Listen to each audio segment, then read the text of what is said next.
chill and fun for the last week. It's been a nice pace, man. It really is drama free. I swear to God, it's totally drama free. Okay. It is. Like we have been sitting in the middle of all this shit, and we have not gone there. We don't talk shit about people. You know how I handled Brad today?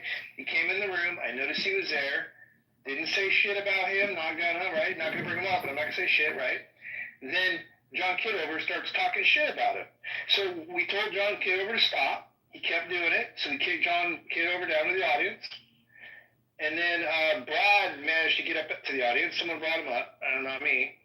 And immediately he starts attacking me and a bunch of fucking people. And so I kicked him down to the audience, and they kicked him out of the fucking room. And I'm like, we're not going to talk about Brad, but we're not going to let him sit here and fucking attack us either. Fuck him. Well, that's what we did. So we didn't talk about him. We didn't talk about him before. We didn't talk about him after. We kicked out John for talking about him. We don't talk about fucking people. Period. Not if they're not there. We don't talk about them, period. Let me just jump in for a second, Mike. And you and I will have a conversation offline because I like you and I respect you and I consider you a friend. I know some of you people have a hard time believing that we can make friends off this app, but I've been lucky and I got Mike as a friend. But so this house is different. This is not healthy debates. Yeah. Nobody has filters. Say what you want to say. I don't give a fuck. If you're offensive, if you're disrespectful, you get moved. That's it. But, you know, like I said, this is not healthy debates. There's no Jewish mafia coming after anybody in here. I don't give a fuck if they do. You know, I used that term earlier, and I can't tell you how one person got offended because I said the Jewish mafia. Well, when you act like a fucking mob, like a mob boss, you're a mafia. So, you know, and then we got into the conversation, you know, about Jews and blacks. And I don't know where that division happened along the way. But I think it's going to be an interesting conversation. So I just opened the room.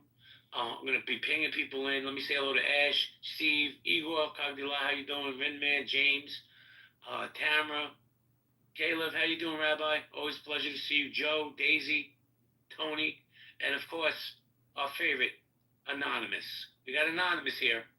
So I'm going to bet one is KK and one is Pepe. Just my opinion. I could be wrong.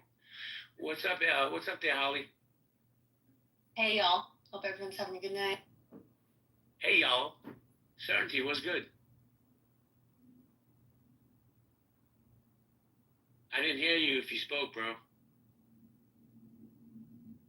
Yeah, you're going to have to leave and come back. Can't hear you. We got Uncle Steve in the house. We got Hakeem that just got in. I think this is going to be a good conversation. I'm going to be pinging people in. Certainty, can you speak or no? Yeah, I can't hear you, dude. At all. Yeah, dude, you may have to leave the app and come back. He ain't gonna bring me up. Because I can't, unless it's your connection.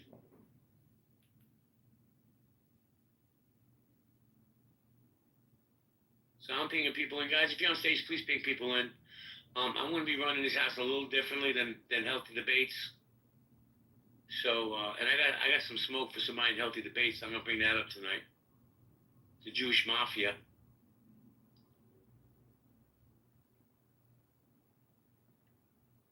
Can you hear me? Oh, there we go. I can hear you now. How you doing? I'm good. How you feeling? Now I'm feeling great. I got these damn sensors off on my phone so that no one can get back into it. I had my developer options on, so it wouldn't let my Bluetooth. Hey, Johnny, I don't give a fuck if it's a slur. So I'm a Italian Jew, mafia. and I'm saying it. How about that? I'm saying it, John. If you have an issue, you can leave. I could care less. I'm telling you my experience, what my experience has been, right? You got certain gatekeepers that want to gatekeep the Jewish community, telling me only their narrative on how Jews should move is the right narrative. Well, this is what I say. Fuck that and fuck them. So when you're streaming this, make sure you get that part in. What's up, Adams? What's up, JB? How you doing? I'm doing fantastic. Just had a very good conversation with Mr. Roger Mayhem, a.k.a. Mojo. Did you tell him I said hello? I hope he's well. He's doing fantastic. Yeah. So, anyway, man, we were having this conversation earlier today about, just seems that, and from what I understand, it's just on this app, right? I don't think black people walk around talking about Jewish people. I think black people have their own issues, and I know from in my community, my part of the world, Jews don't talk about blacks. They don't talk about anybody but other Jews. So that's just my opinion. I want to have this conversation. Why there's so much animosity between the two communities on this app? Why is there so much? And I want to keep it real, anti-Semitism. Just because somebody's Jewish, they automatically hate it. You know, I want to understand that. So if you're on stage, let's what's up, Maya? Long time no see. Dan, how you doing? Daisy, Curtis, Magic guys, cashing your tickets. If you're on stage, ping people in. I just opened the room. What's up, Tommy? Let me ping some people and let's get the conversation started. Like I said, guys, this is not healthy debates, right? Healthy debates where you're gonna get tone checked. This here is community conversations and collaboration. Say whatever you want to say as long as you're respectful.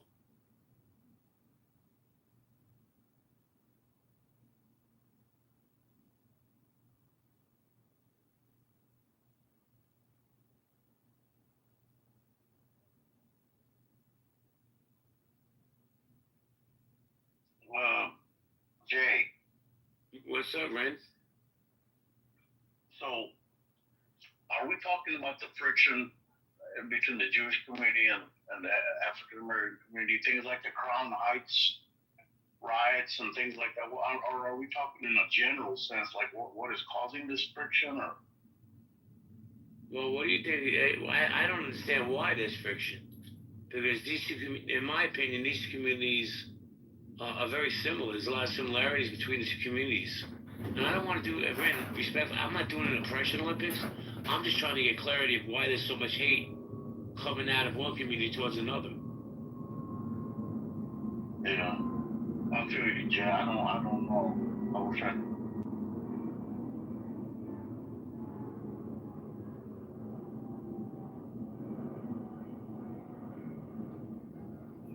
Yo, Certainty, man, I'm going to tell you now, I'm going to pay for your internet bill because your internet sucks. I can't hear shit you're saying. Does it go back to the entertainment industry, JB? Well, we all heard the narrative that Jews own the media, Jews own the banks. I don't own any of that. I wish I did. But, yeah. So we have a question in the chat from Daisy Allen. Wait, which community are you saying hates the other? I'm not saying in real life, Daisy, that the black community hates the Jewish community. I'm just saying what I've seen on this app. And the level of hate is just next level to me. And I don't understand it. Well, can I offer up a possible explanation as to why? Do you remember Donald Sterling? Yeah, the Clippers owner. Yeah, he got a President's Award for the NAACP, wanted to build bridges between two communities. And, as quickly as he wanted to give that perception, he was caught saying disparaging things about black people on recording that resulted in him being forced to sell the team. And that's kind of what I feel like a lot of people have run into having this conversation in social media, because I really don't believe that this is a horrible issue in real life between the two communities. I really believe that it's amplified by social media. You have people who have garnered support, okay, and asking for there to be a recognition in the abridging of two communities. And when they have received said support, they then turn around and support actors who look to create a demise against the same community that you asked for support from. So I feel like even looking at the behaviors and the typical usual suspects on this app, I can kind of see how the waters have become muddy and people, just kind of talking at each other and saying what is nicely said in the moment, but not actually living in a way that's consistent with that said community support. Well, one of the things that confuses me, Adams, and, let's keep it real, no filters, right? Is the support that I see from the black community. And I'm not saying, hey, listen, if it don't apply, people, let it fly. Let it fly. Let it go, Bertie. About the support for Gazans, Palestinians, right? All of a sudden, they want to support them. Like people like Lonzo. And I think it's funny people like Lonzo, right? Because He's a gay black man. Not that there's anything wrong with that. But if he stepped off a plane in Gaza, he'd be shot in 3 seconds. There would be no dialogue. They'd put a bullet in his head. That's it. But they wanna stand up for the Palestinians. Somebody make that. So when you look at the psychology behind a lot of the loudest voices in the pro-Gaza movement, you're looking at black people that if they are educated in their generation for which they're speaking, that's one thing. But a lot of them have not really been too far removed from poverty. And a lot of them are some amongst the few that have been actually formally educated, in their families and in the ilk that they hang out with. So I feel like you're not necessarily having a conversation with people that can separate their own individual gripes, from the actual geopolitical issue at hand.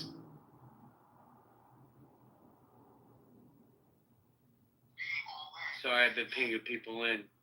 I don't know, bro. I think that something happened after October 7th where, in this country especially, anti-Semitism has become normalized. When people would just whisper under their breath, oh, look at the Jew, look at the curls, look at the yarmulke, right? Now they say it out in the open. They don't give a fuck because it's become normalized. And it doesn't make sense to me. But like I said, my experience on this app, man, I've seen more hate from the black community, not all black community, but certain segments of the black community towards Jewish people than even the Arab community. And that kind of surprises me just a smidge. Well, to the title, on a personal level, I never speak on the Jewish community, but I have definitely seen on a corporate level that speaking on them at all, if you're not a part of the community, even if it's dialogue to the title, folks don't take too fond to that. And there can definitely be repercussions, which I think is disappointing, because if someone is incorrect when they're discussing a subject, if you know better, why not educate? I agree. And I'll tell you this. I love the people that come up on stages and they try to change history. History is what it is, man. I'm going to say something that's very polarizing. This is going to trigger a lot of people. But Jews were slaves before anybody else. They were slaves back in Egypt. They helped build the pyramids. It's true. It's in the Bible. It's in the Torah. But if you say that to certain people, they're like, wait a second. Because you said Jews were slaves, that makes our slavery less. No, that's not what I'm saying. I'm just saying that our communities have run parallel histories, and we also had the Holocaust. So the hate, I don't understand. Let me welcome ODM. How you doing, ODM? I'm doing fine. I like to listen for a minute, and then when you give me, a turn, I'll chime in. But I do have an opinion on the matter. So one of the reasons, Jay, why I brought up, the generational removal from poverty and how that plays into people's opinions in the black community about Jewish people, the ones that you see complaining the most within the black community otherwise don't have skills or resources to remove themselves out of their socioeconomic position, whether there were Jewish people there or not. So for that reason, I feel like they latch on to a narrative of giving themselves a crutch as opposed to mechanically provide for their situations and otherwise educating themselves or getting off a clubhouse and getting a job. Yeah, but see, Adams, I disagree with you. I think everybody has the ability to lift themselves up. I do. Black, white, purple, don't matter. But we also have systems in place in America America has become a welfare state. And once you're in that system, it's almost hard to get out of. And I believe the welfare state was cultivated to keep the black community down. That's my opinion. Let me welcome Daisy to the stage. How you doing, Daisy? Daisy? I'm sorry. Hi.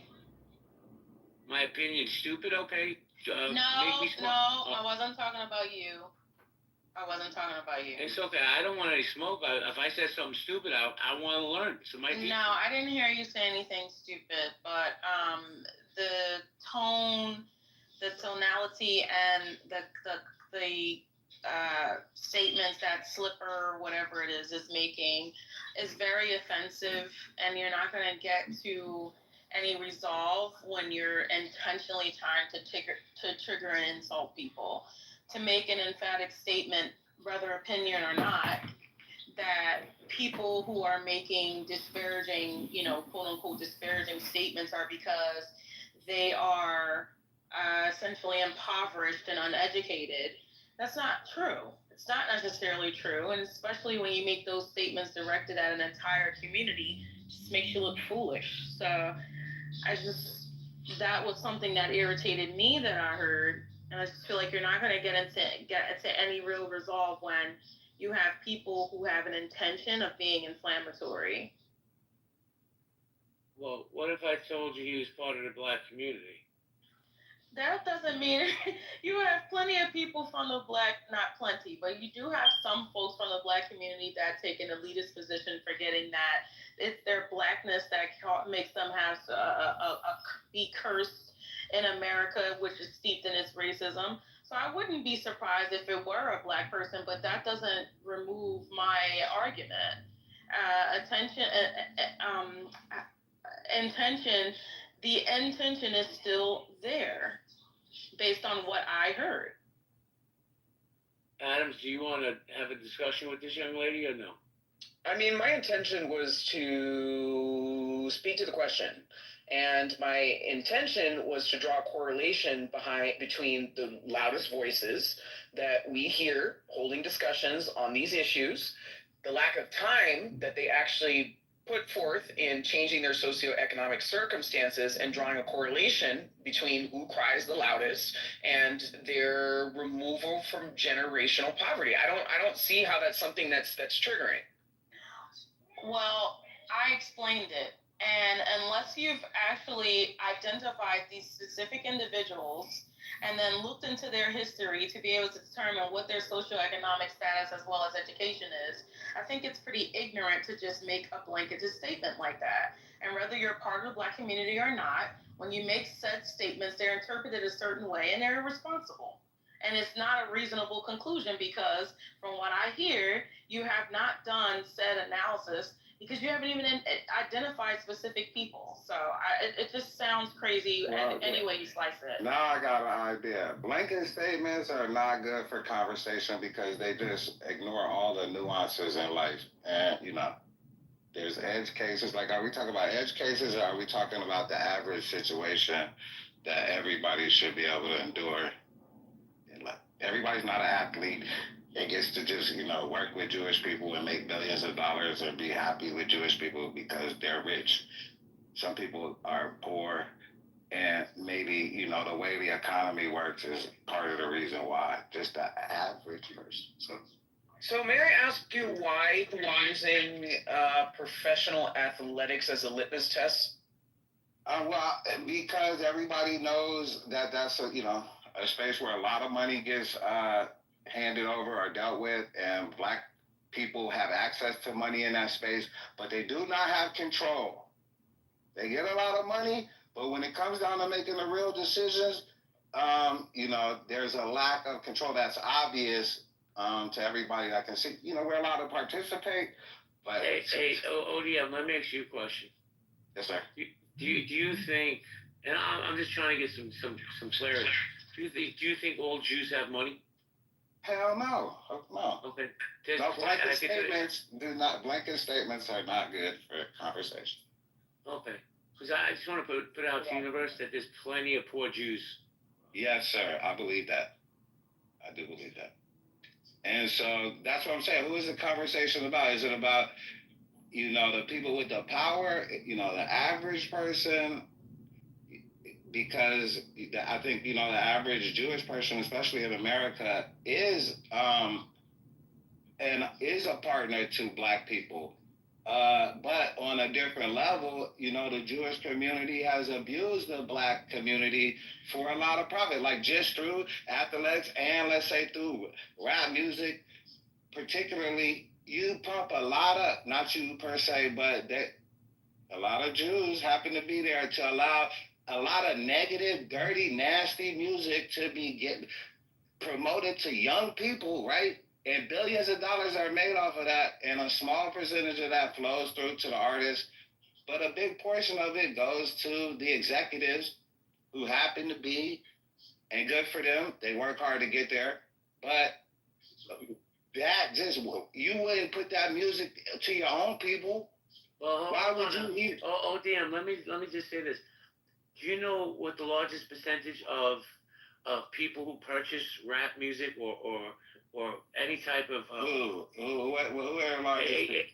80% are white kids. Okay, so whoever it is not supposed to be allowed, bitch, nigga, that a whole, no. When somebody comes to your record label with that type of energy, you're supposed to be like, I got a standard to live up to and not allow that. But to allow that to go mainstream through channels that you own, you got power over, sends a particular message. Well, thank you, ODM. Let me say hello to Uncle Steve real quick. I'll circle back. Yes, sir. So guys in this room, just like in Healthy Debates, we have a one mic policy. When somebody's speaking, no matter what they say, respect it. They'll finish. I'll get to everybody. Uncle Steve, how you doing, bro? Good, man. How are you? Fantastic. Well, what brought you to this? Good. Well, the fact that ODM clearly does not know what he's talking about, at least when it comes to record production. I mean, he just said less than a minute ago that when people come to the record producers or whatever, that they're looking for, good quality. He didn't say it, moral stuff. No, they're looking to make money. That's all record companies care about, is whether or not the artist, the singing artist, can make money for them. That's all they care about. That's what brought me to this. Is there no imperative involved? I'm sorry, say what? Is there no moral imperative? No, that's correct. Yeah, yes, that's correct. There is no moral character. All they care about is whether or not they can make money, because they have to put out hundreds of thousands, if not millions of dollars in advertising and production costs before the record even comes out. Their main concern is whether or not they can make money. And if you disagree with what I'm saying, then you're not only naive, you have no idea, with all due respect, what you're talking. No, that's capitalism. I understand. You have to, I'm glad you agree with me. Thank you. Well, ODM, let me ask you this question respectfully. What do you think is more detrimental to the youth of America? And it doesn't matter what color, right? Would that be music, or would that be video games or social media? I think out of those three, probably social media, because of the way it's just used as a psyop. But bigger than that is just the lack of economic opportunities. No good jobs, no housing. These young kids don't have anything to live for, a life to live for. What, to work every day till you die just to go on vacation and buy new shit? No, they want to have families and buy homes and be stable and have a secure future that they can see. But that's invisible. It doesn't exist anymore. And so I think that's the... Let me ask you a follow-up question real quick. Sorry to interrupt, but let me ask you this follow-up question. Who's more responsible? Let's say these record executives, right, allow this music and they use the N-word and all this other stuff. Who's more responsible for that, the record executives or the parents that allow their children to listen to this? That's a good question. It's probably like a 50-50. No, I put more on the parents. I would say it's a 51-49 split. The parents are definitely in charge of what your children are introduced to. But again, and once your children get into mainstream society and middle school and those type of things, society should protect them when the parents can't. That's what the government, that's what we're supposed to do. And so to have these type of influences just available, it's like porn. Like, it's really bad for young minds. And I'm not above it. Look, I loved all the raunchy shit, all the ghetto negative shit. I was in there bopping my head just like everybody else. But telling you, like an addict could tell you somebody who smoked crack, and they're like, yo, being an addict is bad. I'm telling you from the inside that that's how young minds can get fucked. Easily. Music is like porn. I just want to make sure that's what you said. Yes. Yeah, sorry. Once again, with all due respect, I completely disagree with you, and here's why. If I'm not mistaken, and correct me if I'm wrong, porn, you have to be 18 to buy a record or listen to music. There's no age limit, right? Right? Hello? I guess he's thinking about that one for a while. Yeah, no. I don't correlate porn to music. Well, let me say something. I want to jump in because I see some things going on in the chat. And I don't listen. It's just my opinion. And nobody's going to change my opinion on this. Education is important. Here's the problem with education, right? America has and always will be, in my opinion, a white supremacist country. They don't teach black history the way black history unfolded. They teach you the narrative through the white eyes. And that's a problem. I think if we're really going to be Americans and empower each other, we gotta let everybody stand up and stand on their truth. And that's just how I feel. So we're going to go popcorn style, guys. If you're on stage, please ping people in. I think the biggest issue is a combination of there's a lack of education mixed with poor research, right? And then the one point I'll make on that, because I could go all day, is the fact that we call blacks in the first place, right? You got to think about the education of African Americans in this country. They're taught that, hey, you were brought here on slave ships, you were slaves, and then this is what happened after the fact, which takes away from the heritage, the language, everything that occurred before the slave ships, which means you would have to do the research to know that. On top of that, just because you're melanated doesn't mean that you were on slave ships and that you're an African American. You could have been a Native American that was already here. I'm actually an example of that. My mother's side of the family did a lot of research, and all of us have our cards as Native Americans that actually came from this country, whereas on my father's side, we're African Americans. So I think it's a mix of folks that are confused, aren't doing enough research, and also are being taught improperly. Bro, shut the fuck up, bro. Where's your 4 new hostages at, you little bitch? Imagine sitting in the audience and you come up just to say that. Imagine how low caliber this person is. It amazes me. It makes no sense. You wait all this time to come up just to spew hate, you fucking loser. Anyway, we're gonna go popcorn style, guys. Rabbi, I invited you up. I wish you'd come to the stage and we could have this dialogue because I have the utmost respect for you.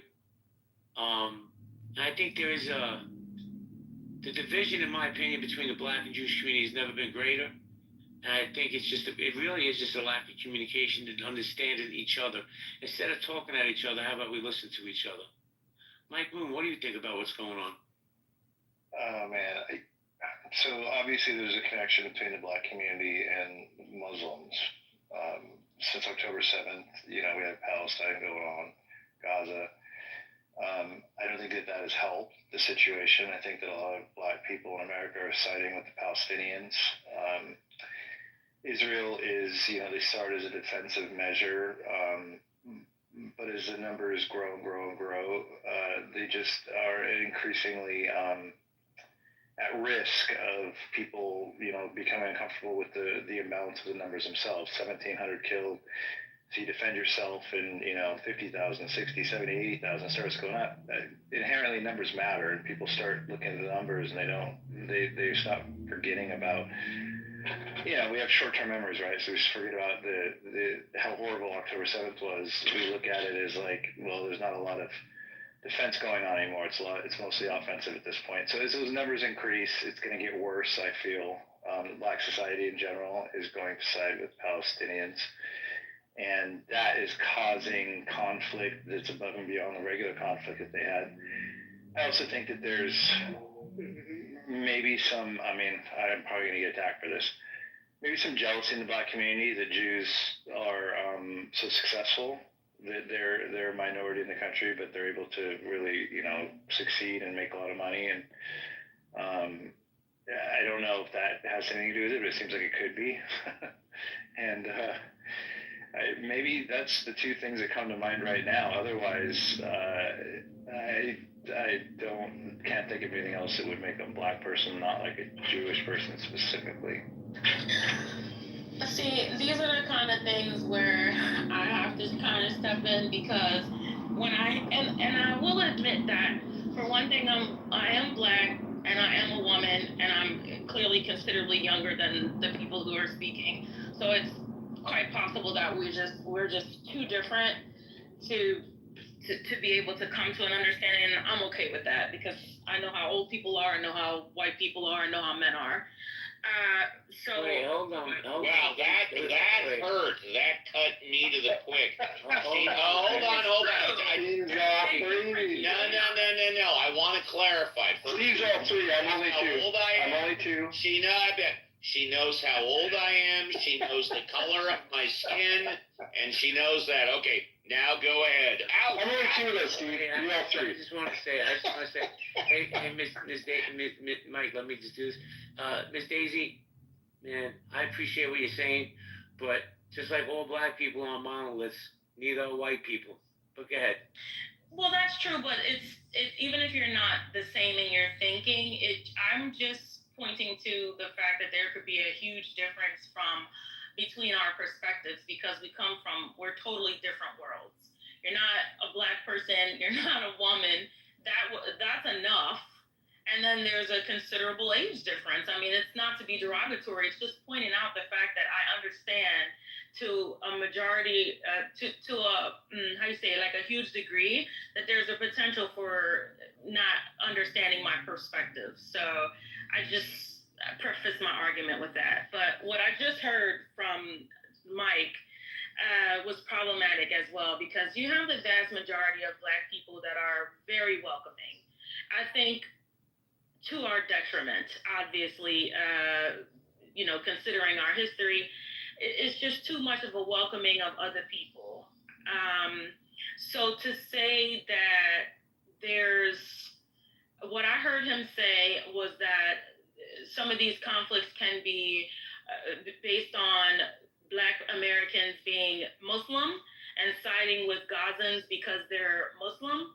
I want to attack that first. I think it's infuriating to me to hear the undertone that I'm hearing is essentially that you basically just believe black people are stupid. So in general, we can't make reasonable decisions or analysis. They have to be based on these ridiculous things. So that's the tone that I'm hearing. It may not be your intention.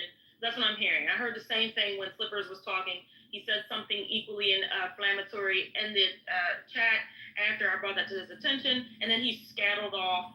How you say? Not scattled. Scurried. He scurried away when he was, questioned in the chat again.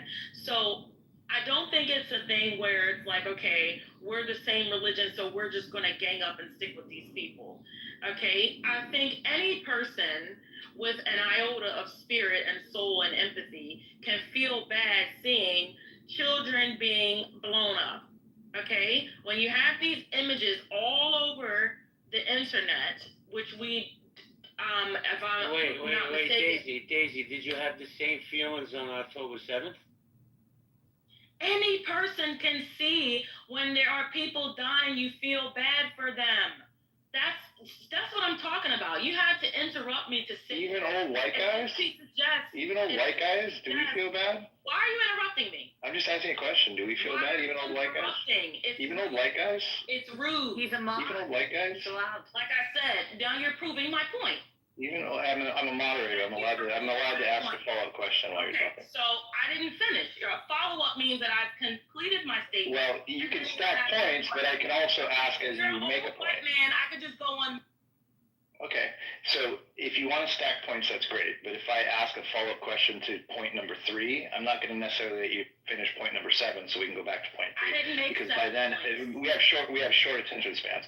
So you already started on the Gaza thing, then you moved on to the other thing. Then you moved on to the other thing. No, actually, I can track. Trust me, girl. I got great listening comprehension. I can track quite a bit. Mike, I thought you were a middle-aged white man. I thought I would.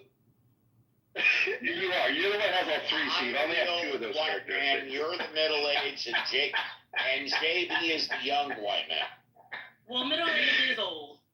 Wait, let's clarify. Oh, the naivety of being young. I am the young, good-looking white man. Young, good-looking white man. Well, I will admit, your PTR is a lot better than theirs. Hold on. Wait, Mike is Steve, you're about to compliment me, Steve. I want you to compliment. I said Oh, okay, your PTR is certainly a lot better than theirs, but if it's okay, I'd like to get back to my point. Yeah, in a minute. I just wanted to clarify. JB is the young, good-looking white man. Mike is the middle-aged, good-looking white man. And I am the old, ugly white man. Yeah. Thank you very much. I'll take these pictures and add, put them in the dictionary if I Well, can. let Daisy land. Let Daisy land, and then I want to go to Rabbi. Daisy, please land. Please land, Daisy. It took all that time to derail what I was actually trying to say. So what I was saying, trying to get to is, it almost seems as if the people who spoke think that Black people are too stupid to be able to have opinions or feelings that are based in more than religion and colloquialisms. That's what I'm hearing, and that's not true. I agree with you. It's not true. I agree with you. I can't hear you speak while I'm trying to speak. Sounded to me like you heard me loud and clear, Daisy. No, I just heard that. I saw you come off your mic. I'll tell you what, Daisy. Wrap up your point in 60 seconds, and then we'll You're respond. not wanting to hear what I have to I say. do. I'm giving you 60 seconds. Please wrap it up. I'll just go on mute. Okay. Thanks. That's great. Go ahead, Mike. So what you're hearing is what you're hearing. It's not what I said, and you are making assumptions based on what I said. There is a filter somewhere between my flapping gums and your absorbing ears that allows you to hear things that are not necessarily being said and to draw conclusions that I have intentions that I otherwise don't have.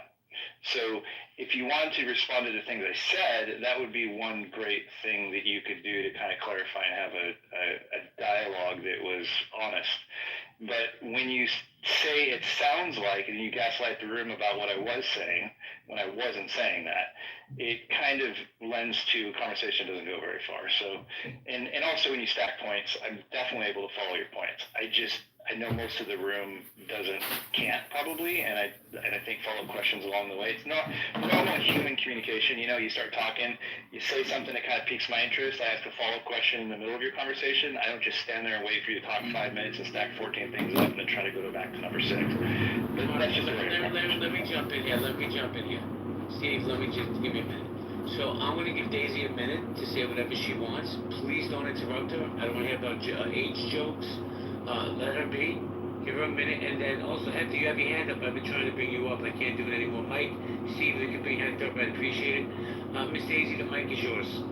Thank you, JB. When you're interrupted, you really forget, and so I will retract my age joke. I wasn't trying to be inflammatory.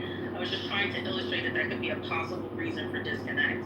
So again, what I heard is that when you're saying that people are empathizing, or people are siding, those were your words, with Gazans, Black people are siding with Gazans, and you stated that it is potentially, in your mind, because of Islam. And I am saying that that's not necessarily true. I think that any human being, when you're seeing violence, can empathize with people when there's violence coming against them. I mean, except Black people, seeing Black people being violence against them, it seems to give people a hard on. But generally speaking, when you're seeing people having issue, you're going to empathize. So I do not think it's simply because let's rally around other Muslims.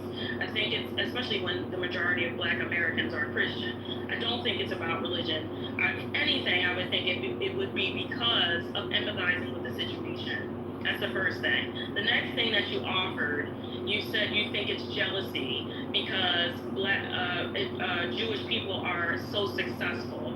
Well, that is a contradiction to what the narrative is that Jewish people are so quote unquote successful, and that people are making these assertions, blanketed statements about them, stereotypical even, to say, oh, you're so successful. But you're doubling down on that to make your point, to say that that's why Black people are quote unquote jealous. And I don't think that that's true either. I think that Black people know what our situation is primarily in this country. We understand that there's nothing for us to be jealous of, but instead angry because of the issues that we face. And a lot of those issues are not of our own creation. So understanding that, I think that to actually believe that this one group of people, oh, we're jealous, I think that that's ridiculous. Thank you, Daisy. I appreciate it. Hold on, ODM, because the rabbi's been patiently waiting. And Daisy, I'm going to touch on some of the things you said, but I have to say a little, Rabbi. Rabbi, how you doing, my man? What's up, man? Before we can get on this, go down this path, I just got to tell you, between you and me, nobody else is listening, trust me. I hate this fucking Nick coach. I think they fucked up, and I'm not happy, Rabbi. Say a prayer for us. Okay, yeah, it's going to be a weird season, I think, but I hope we can pull it out. We'll see. We'll find out. I would like to make a little side point about the title. The side point is the question assumes that Jews are not Black. And I just want to have to bring into the room that there's Black Jews. There's all kinds of Jews, but there's definitely Black Jews. And I think part of I don't think you mean it this way, JB, right? But I think part of the problem with the question is that it racializes everybody, right? And it racializes Jews as white. So, Rabbi, let me ask you this. Rabbi, what sure. title? Give me a suggestion on the title. Well, let me ask you, what is the conversation you're trying to have? The conversation I'm trying to have is, and it's just been my experience, and other people have told me the same thing, that there seems to be this toxicity that comes out of the Black community towards the Jewish community that I've never seen before, I've never heard before. Now, I'm not saying it hasn't been there, I just haven't experienced or seen it like I have now. So I'm trying to understand where that came from so we could have a dialogue, because I believe, Rabbi, that our communities are more similar than we are different. Yeah, I mean, I've been thinking about it as I've been listening. I don't find that in the real world there's huge amounts of animosity coming from Black communities to Jewish communities. I just don't see that. I see it on Clubhouse a lot. I hear it here and on the internet. I don't really see it out there. Where I live, I don't see it. There does seem to be some support out there.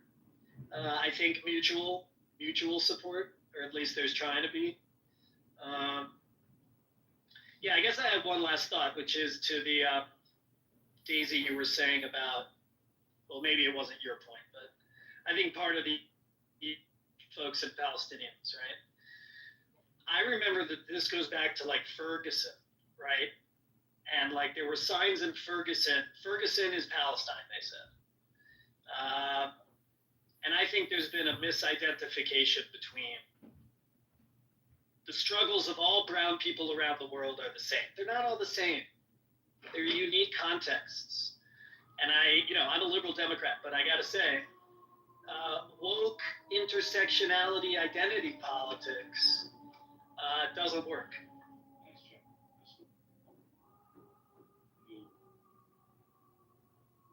Thank you, Rabbi. ODM, I'll come right back to you, but I have to say hello to Bibi.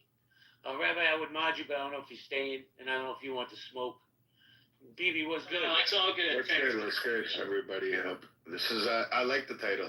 I think it's going to be an amazing room. I've been waiting all day for it. So what's your thoughts on it? Why do you think there's such division? In my opinion, I could be wrong. Rabbi's probably right. In the real world, I've never seen the toxicity that I see on this app.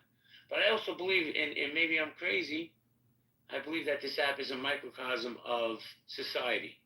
So why do you think that is, BB? I think people unravel their true selves on this app because they're cowards and they get to hide behind a telephone. And then you can tell who's real on the app and who's not. But people will vet their like the most toxic shit because they're on this app. But then I do find whenever I used to own a bunch of barbershops, and when a bunch of black guys were together and they would click up, then I would see the anti-Semitism come out. But if I was talking to one of the, like one-on-one or like two or three at a time, it was okay. But then they would bring up this BHI stuff, and it would just keep unraveling into some crazy conspiracies that Jews own the world, Jews own the banks, and it was, at first I was like, is this jealousy? Like, where's this hatred coming from? But they get so angry when they find out that I was a Jew. So then, I don't know, but I think the app, people can become the most vilest pieces of shit. Like, I've been scrolling through room to room until I came here today because I've been waiting for this room to pop out. And people are spending hours talking shit about other people and saying the most outlandish shit. But if you meet them in real life, they would never be talking like that. So people hide behind their phone. Get ODM. We're going to go ODM, then I want to say hello to Ifra. Get ODM, and then Alyssa. Okay, part of, well, Jews and blacks, you know, when I was growing up, I heard that Jews and blacks were allies during the civil rights movement, right? And so there at one point was this agreement arrangement to work together. Part of where, you know, black people kind of like get to look sideways at Jewish people nowadays, I think is because when it comes to white supremacy, right, or whatever the struggle we're going through, white people hate Jews, right? But when Jews can hide behind whiteness at certain times and not take, you know, not be on the front line when the shit is really going down. And so, yes, Jews have lived a different experience in America, but there was a point where Jews and blacks were supposed to be working together. And ODM, when and why did that stop? Well, I don't know why it stopped, but to give you certain examples of where black people have been just completely castigated or, you know, ostracized or whatever. Kanye and Kyrie are two examples of people that may have done some quote unquote anti-Semitic things and gotten a hammer instead of some type of sympathy or, you know, education. No, the hammer came down on these people. And so are you our ally? Are you our enemy? Are you in it for yourself? That's there's a, you know, some kind of schism in the agreement or just a, you know, a difference in philosophy. We're not sure. Like at this point, we feel used and abused a little bit. While you guys have profited and done very well for yourselves is not jealousy. What the Jews are doing is something that should be studied, and, you know, you should try to recreate that within your own communities and cultures. And so it's not jealousy. I don't think it's jealousy. Well, why do you feel used and abused, or like why would you think that feeling comes? You know, I bring an example like rap music. It's just so nasty, and so much money has been made off of it. But inside of Jewish communities that have primarily benefited the guys at the top, there's no doubt about it, they made the most money. Their communities are insulated from this type of nonsense in a certain way. And they know that other communities aren't insulated, and so the effects are going to be slightly different. and like something like I relate it to something like usury. Like you can loan money to somebody else for interest, but not somebody in your own community. Why not treat everybody in the world the same way? Wait, so hold on, I'm trying to understand this. So you're saying, so like rappers like the anti-Semite Ice Cube and like Kanye. So you think that they were used by the Jewish community? They were definitely used by somebody, by the music business in general, to whatever. If negativity, if that sells, that's cool. But again, the people on top have a higher. If you're rich, yeah, are you gonna be an evil bastard and just make money because there's money to be made, or you're gonna live on a higher paradigm? Like you benefited more, society, life has treated you better, whatever, you got to that position. Do you have a duty to treat people below you better, or is your duty to just take advantage of them and make as much money as possible? So the Jews that are in the music industry that have made people go famous, they were supposed to do that for free? I'm just trying to understand the way you're... Maybe they could have picked some other stars or some other songs. I don't know. Yeah, they got to make money, obviously. They got to make money. But couldn't they have picked some other people to promote? So wait, you're upset on who... I'm just asking. I'm not upset. I'm over it. No, but so if Jews are in the music industry, you think they only want to do business with black people? No, obviously not. Because you said why couldn't they rock choose... music, there's all kinds of music. Yeah, but so you don't think rock stars, like Jews have benefited from rock stars? Hell yeah. Do you think rock stars are going on screaming that fuck the Jews because they made money from me? It depends on probably their particular relationship, but overall, I would say probably not. I'm not sure what their right is. Let me jump in. I'm talking about in my specific circumstance. We're talking about black people and the Jewish community's relationship. Hold on a second. And I'm not saying what you're saying is incorrect. I mean, we are a capitalist country. But I'll say this. What do you think about black entrepreneurs that took advantage of young black people, like, let's say, Russell Simmons, right? They suck too. Or Suge Knight. Vultures. Right, people like that. Yeah, so vultures are in every society, but those people did not have the power, like, to put out that music. There was a layer above them, and if you don't want to acknowledge that, that's cool. We could just, business is business. Yeah, capitalism is capitalism. I understand that. Businesses have no moral imperative, but the people that run them can and should. Well, let me ask you this follow-up question, then I want to go to Ifra and Alyssa. In your opinion, only your opinion, do you believe that the Jewish people own the banks in the world?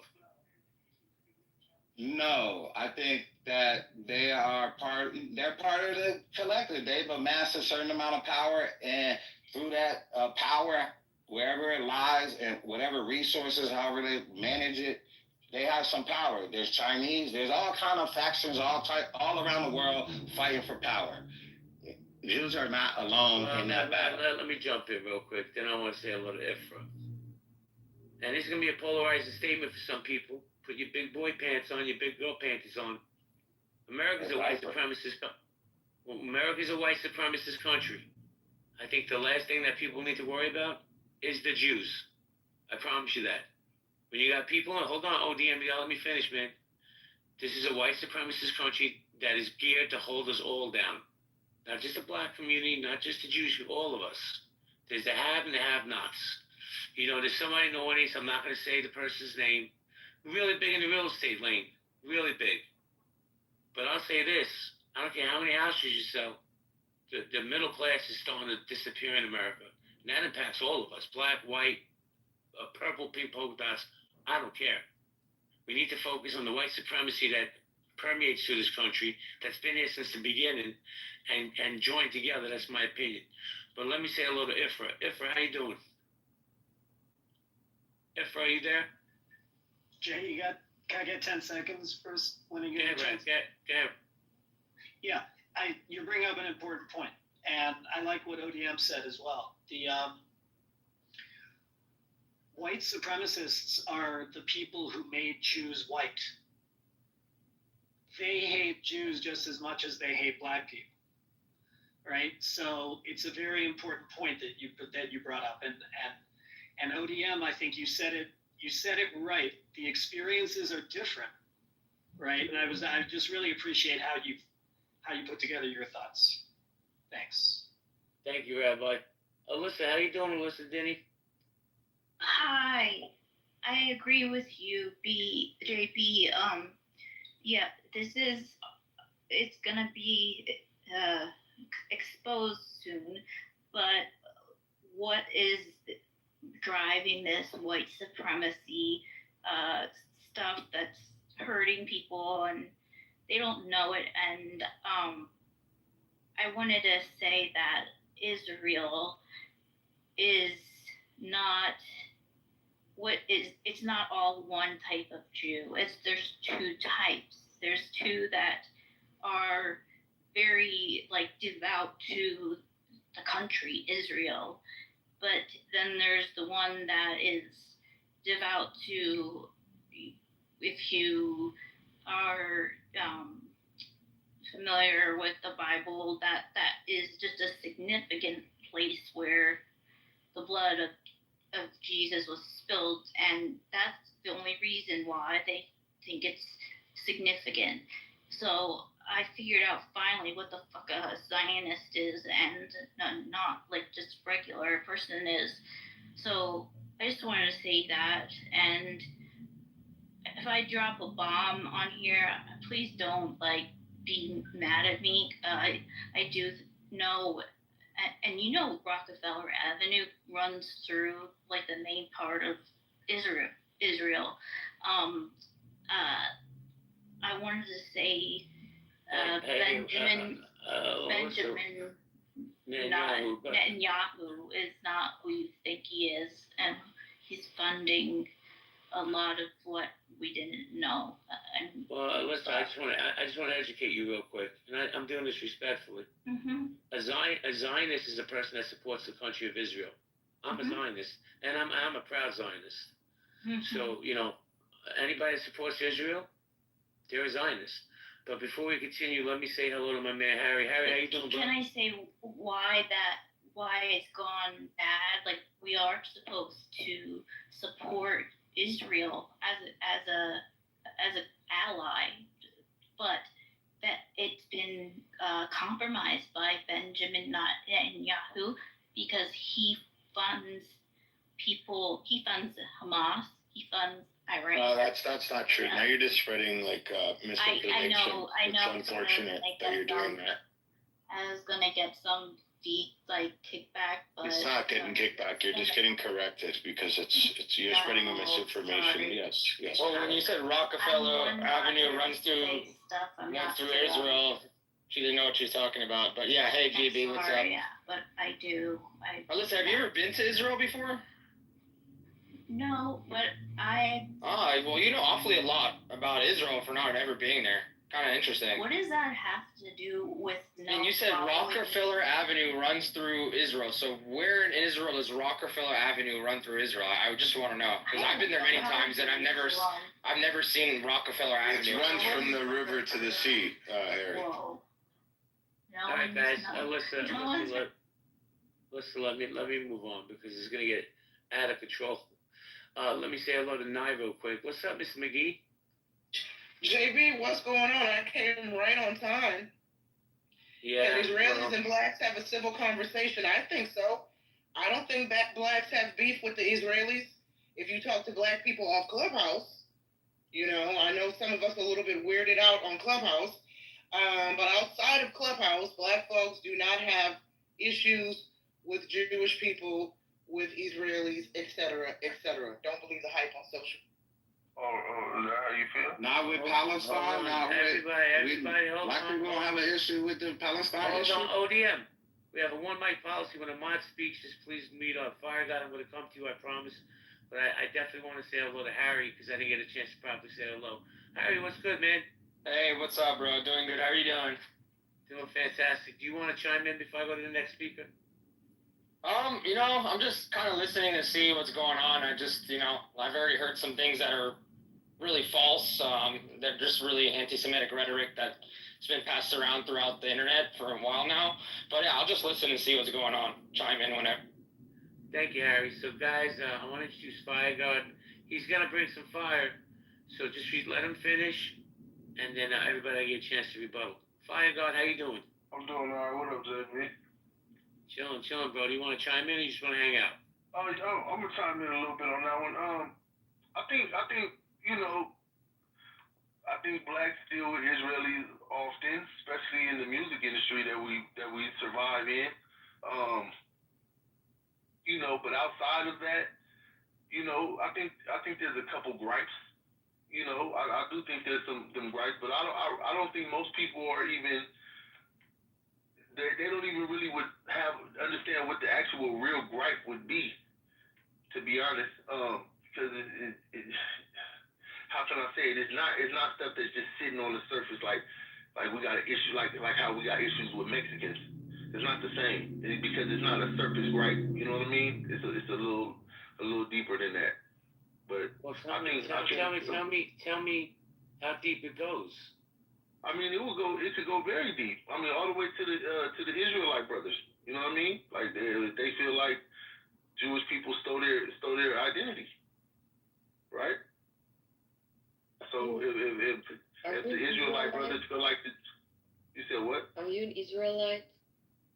Or that's neither here or there. I'm just saying, Israelites believe that Jewish people might have stole their identity. So that's a deeper gripe, right? That would be considered a deeper gripe. Fire God, respectfully, let's have this little dialogue, right?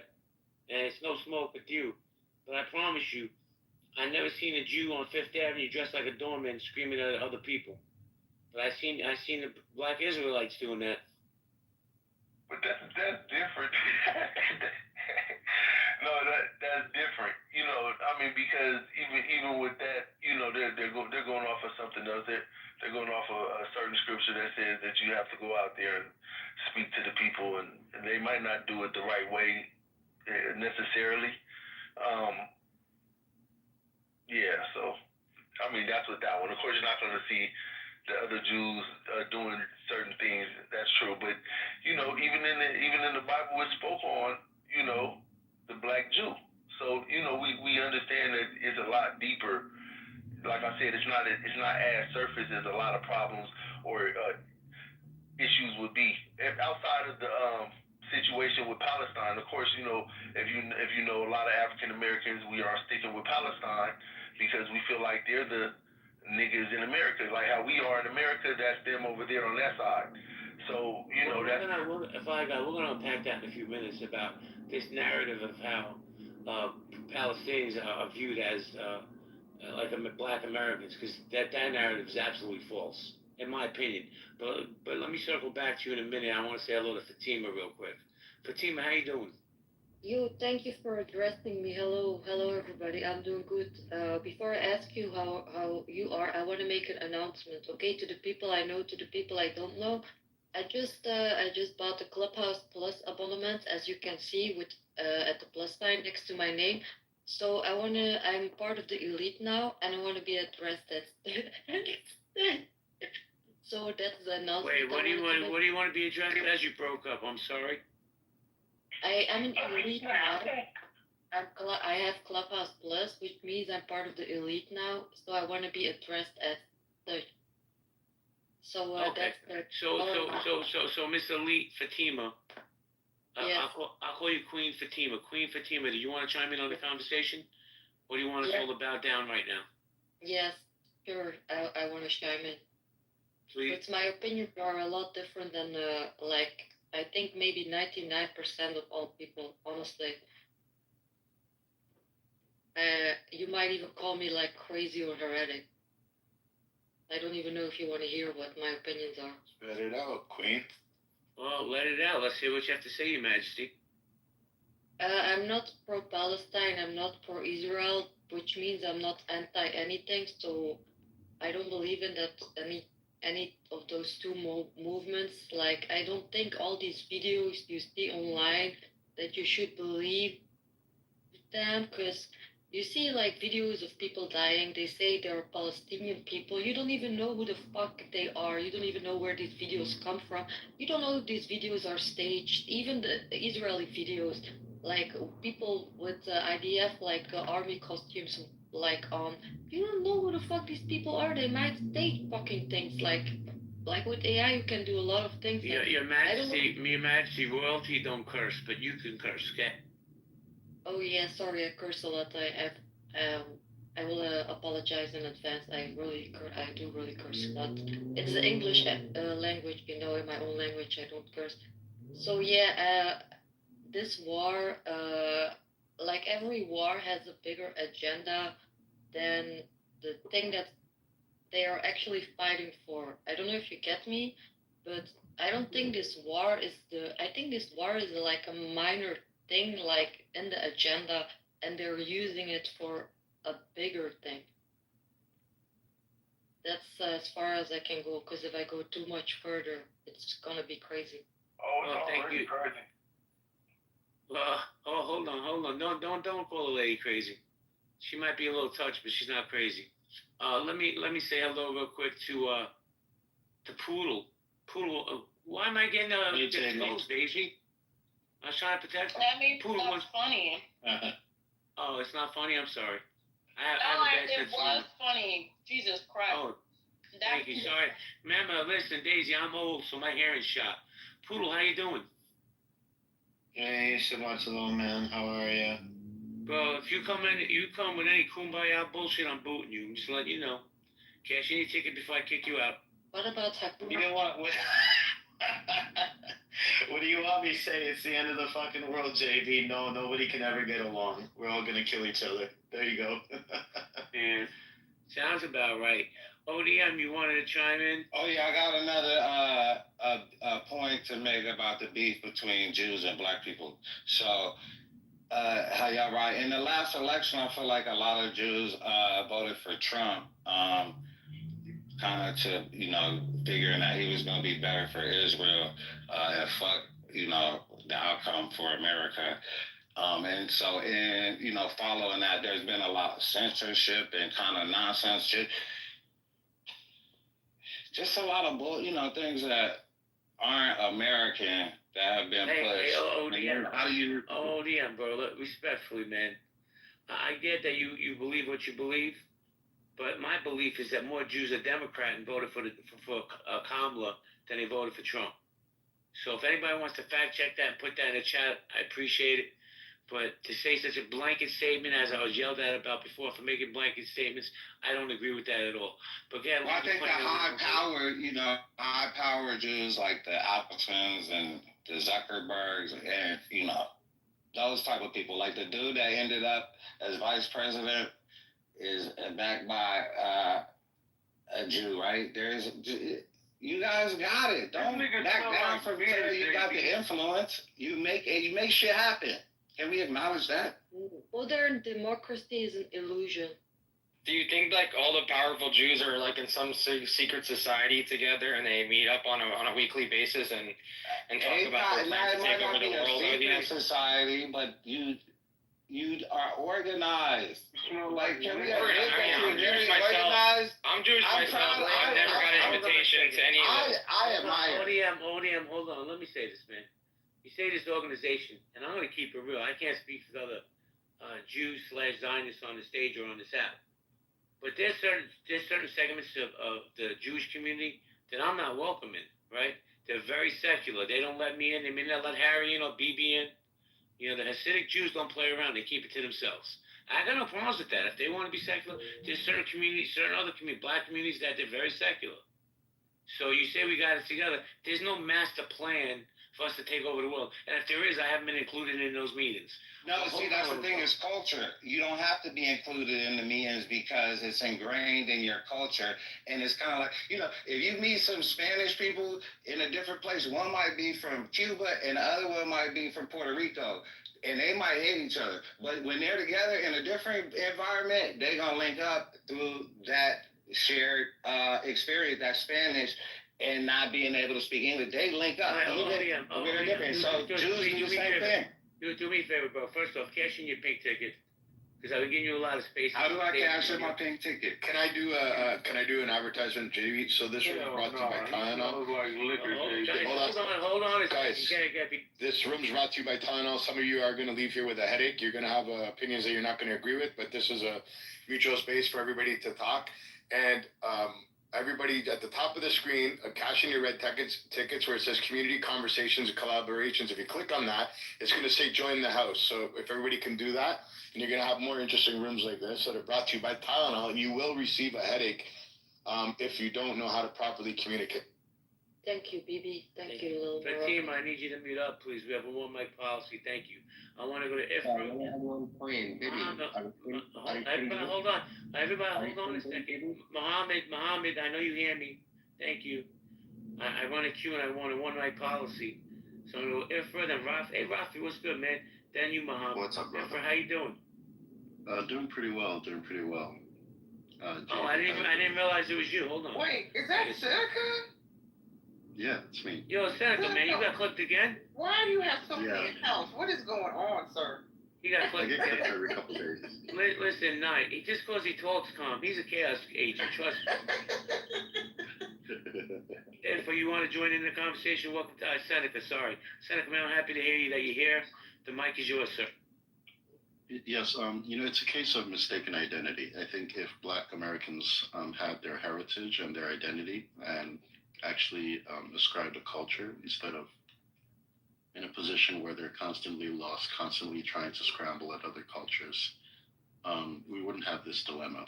And I think Black Americans would actually see that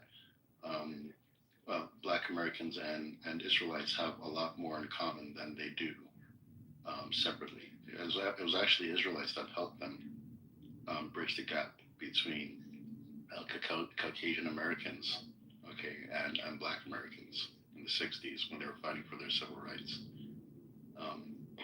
But they don't acknowledge the instances where Israelites come in to support them because they have a constant dynamic or psychology of repression where they see any man that looks like a Caucasian man is necessarily the enemy, including an Israelite, despite the fact that they're culturally appropriating someone else's culture and calling it a religion, when it's really a religion of hate.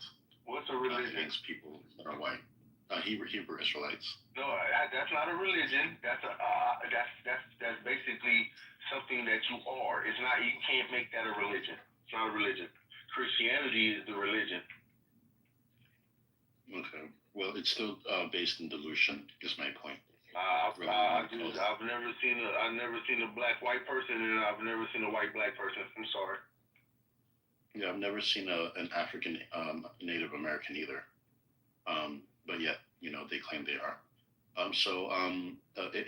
If they're African Native Americans and they're African Hebrew Israelites, then they're definitely cows that jump over the moon. Not without getting their real stuff.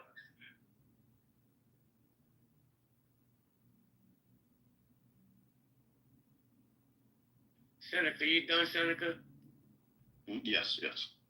I appreciate you, man. Thank you for coming in. I threw you a follow. By the way, everybody speaks for themselves in here. Nobody is endorsing anything anybody else says. Don't get my house clipped, please. But let me say hello to Rafi. Rafi, what's good? All good, brother. All good. Came to support. Great topic. I appreciate it. So Rafi, in your opinion, why do you think there's so much animosity between the Black community and the Jewish community? As usually, when life goes tough, you need to blame somebody, and again, it's easier to blame than to reflect on yourself. And it's always somebody needs to be thrown under the bus, and we're the ones who are getting thrown under the bus right now. That's how I just see it. Well, I'm gonna say something that's polarizing, right? But it's just been my lived experience because we're all anecdotal on this app. I know as many successful black Americans as I know Jewish Americans. And I'm not talking about the celebrities we see or the celebrities that night, interviews. I'm talking about just everyday people, right? There's a few people in my space right now, I'm not going to name them because they're not coming up. Highly successful. Their color didn't stop them from becoming successful.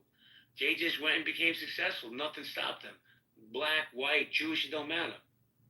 So I don't understand animosity. Go ahead, Rafi. Also, I wanted to say something quickly. I think the blacks and the Jews have the most so much common things. Like even in the early days when it said no Jews, no blacks, no dogs. We were all in the same fucking boat. We went through the same exact struggles.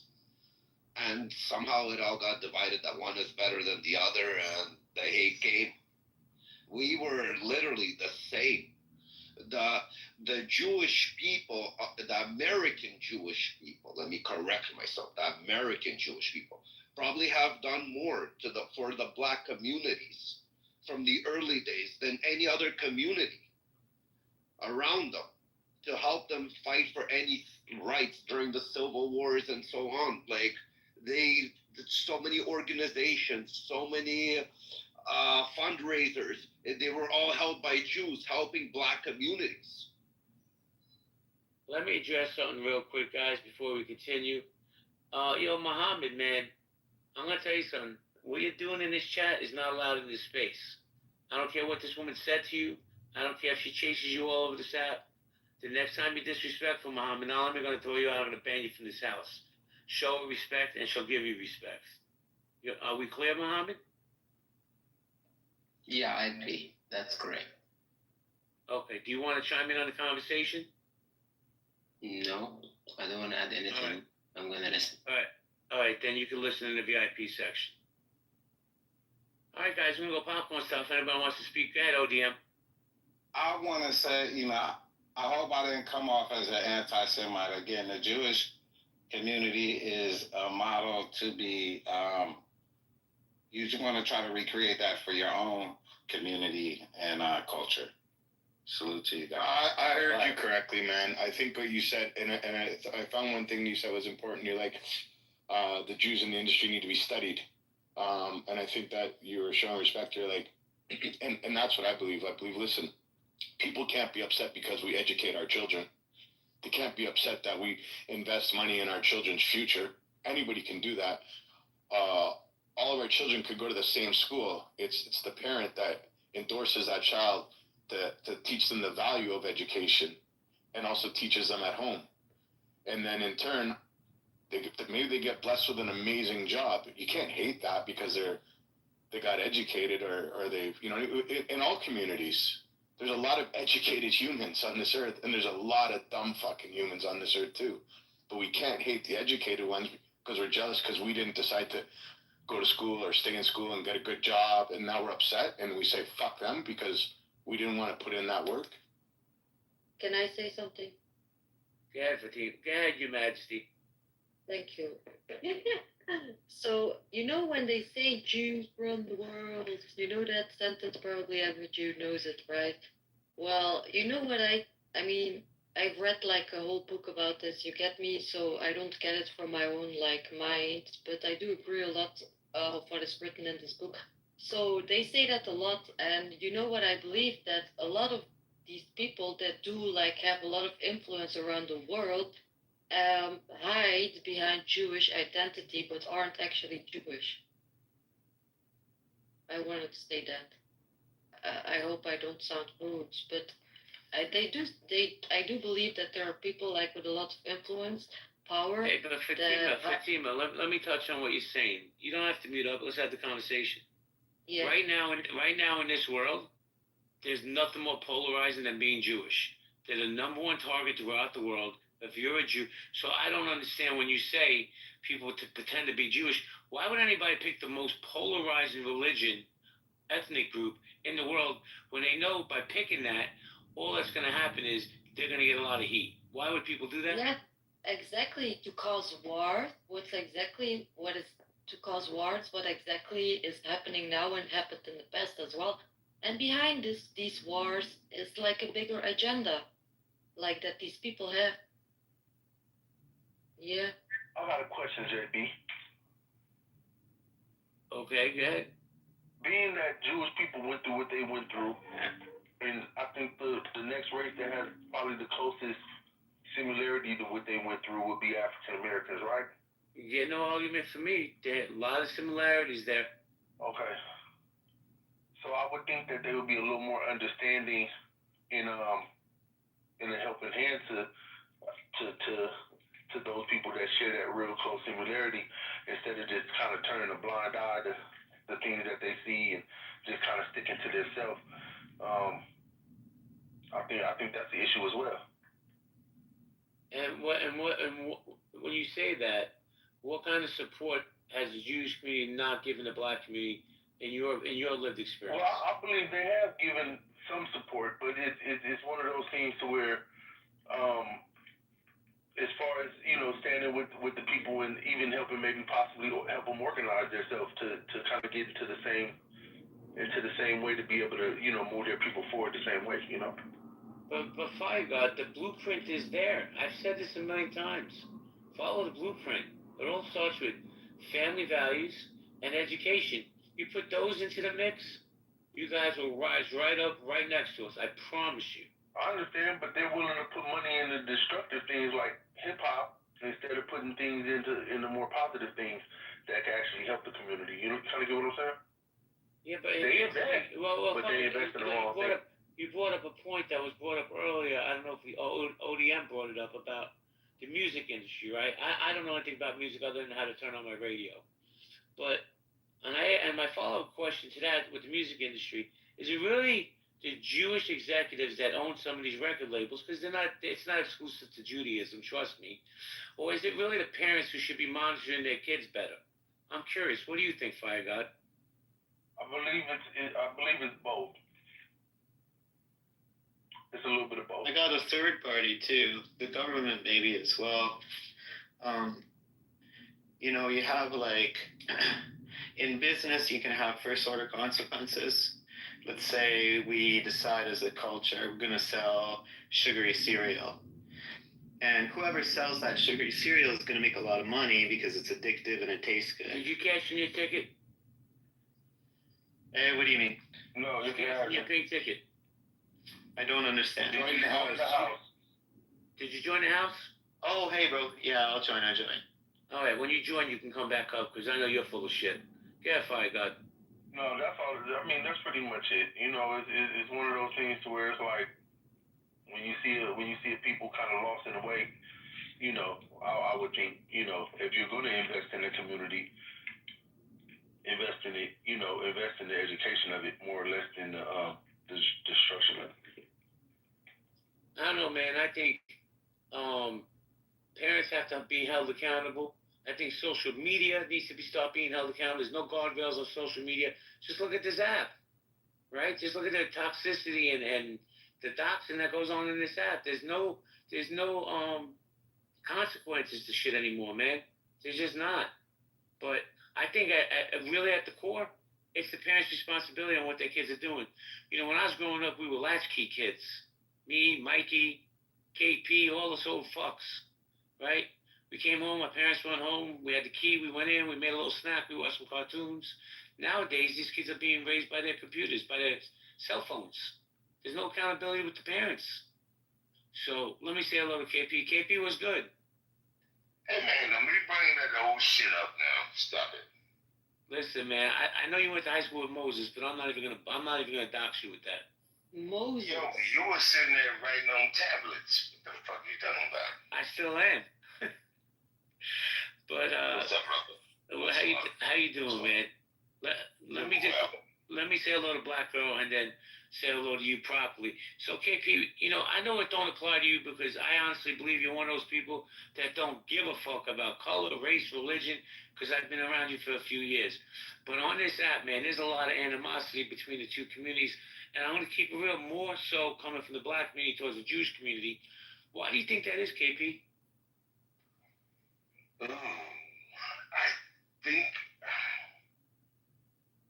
think it's more of the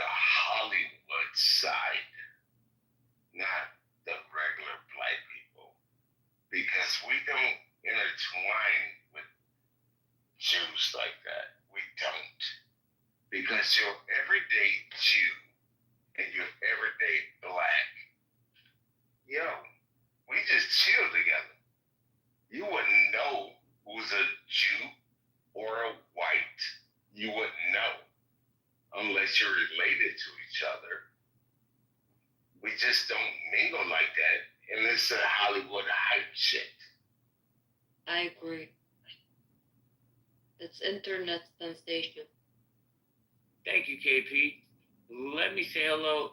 Yo, Lord, man, why you got a pink ticket? You got to cash that in. Lord, are you there? No, Lord. our Lord is in heaven. Lord, all And right. why the hell I don't have a green thing, JB? You Look how you talking to JB. Watch your mouth. Well, hold on. KP is definitely my brother. You didn't give me a chance to because I didn't know if you were coming up. No, you just got it. Relax, I got you. Yeah. By the way, KP, we're not gonna discuss what happened in earlier rooms.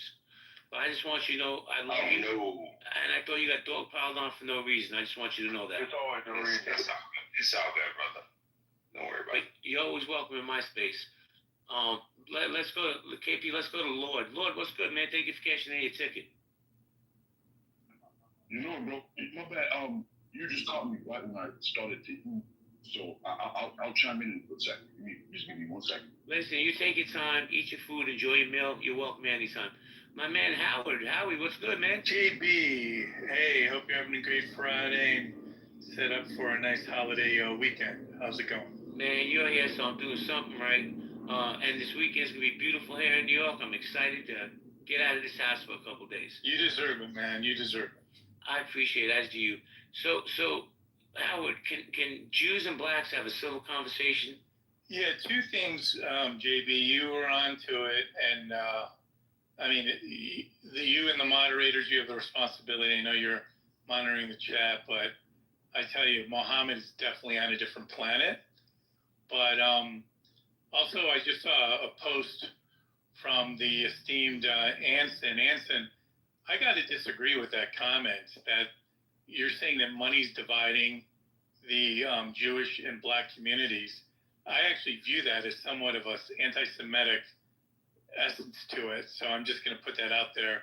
Thanks, JB. Bro, Jews love money. Jews love money, you know? And niggas love money, you know? So. Wait, hold on. That's such a stereotype. Jews love money. Oh, hold on. I love peace. And that narrative that Jews love money. Man, listen, I'm a Jew and I do love money. But I don't know anybody to tell you, would you rather be poor? Shut up, you moron. But listen, I want to go to Anson. Captain, how you doing, man? It's always a privilege to have you in my spaces. Thanks.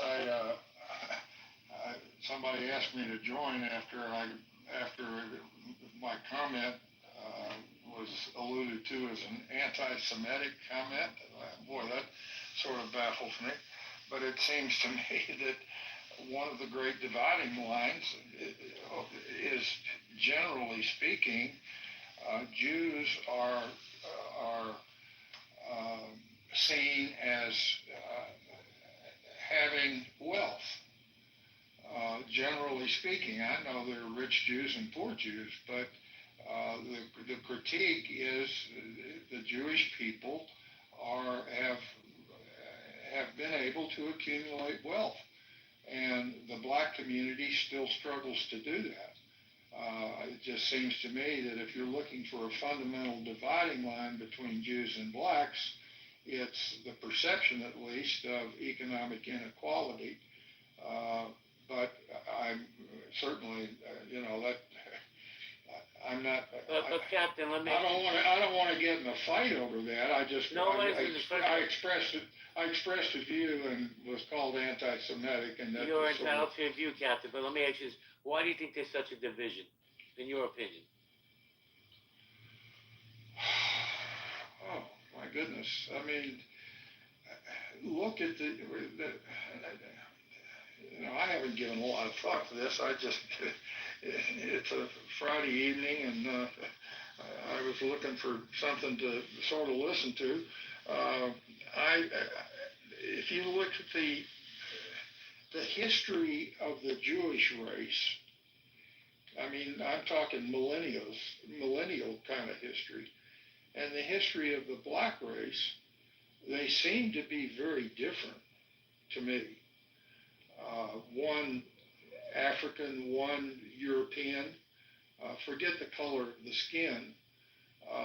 One is a focused religious perspective that drives a lot of things that are Jewish. For millennial, I'm not just talking about going to Bible study next week or anything like that. The blacks, I'm not saying blacks are anti-religious, but they don't have the religion as an ethnic group. They don't have the religious traditions that go back 4,000 years. So that may be one of the things that divide them. And I'm not, how divided are they? I don't know that do Jews and blacks, I'm an outside observer. So are you not acknowledging the black Jewish man? Are you not acknowledging black Jews? No, he just said all Jews are from Europe too. No, exactly. That's weird because in the Bible it clearly speaks of a black Jew. Calm down. It clearly speaks as a black Jew. I don't understand. So, I'm really curious. Everybody mute up. Because Jewish is a religion in a sense. By God, hold on a second, respectfully. Now, if you respect me, I'm going to ask you to respect Captain Anson. Because if it wasn't for people like Captain Anson, we wouldn't have the freedom to have these conversations. This is a learning moment for all of us. So, Dad, Howard, you want to say something, Captain? Yeah, no, I'm just saying, here's someone who talks a lot about the Great Divide, and that's kind of been his main theme on this platform and in many rooms across Clubhouse for the last few years. But yet that kind of comment, Anson, that is putting more fissure into that Great Divide. And I feel, even just how you explained it, this perception that you believe Jewish people have money, that is a stereotype. And that's like me saying, hey, anyone over 80 is stupid and feeble and should be in a nursing home. And that wouldn't be a correct comment either. And it's just highly offensive. And I think you've got to do some soul searching just based on that comment. And that's just my view. I'm just sharing with you how I'm reacting to it. But it's a very offensive comment. And even how you were just trying to explain it, it just doesn't hold water to me. Thank you. If I may add one additional thing. Hold on, Pure, hold on, please. I'll come back to you. Captain Anson, why don't you just hang out for a few minutes, get your thoughts together, and I'll come back to you. And if you want to rebuttal, you're more than welcome to. But you're welcome in my space. I'm hoping that this is a learning experience for all of us. But Pure, before you go, I have to say hello to Yakov, my airplane guy. What's up, Yakov? Hi. A little spicier than I thought. I think I'm gonna listen. Hello to everybody. Hello, JB. Hello, Yakov. Fatima, hold on a second. Yakov, it's good to see you, my friend. I haven't spoken to you in a while. I hope everything's well with you and your family. Thank you very much. I appreciate it. The only thing I'll say is, it seems like a lot of retrospective discussion, not a prospective discussion about how do we make things better? How do we work together? How do we...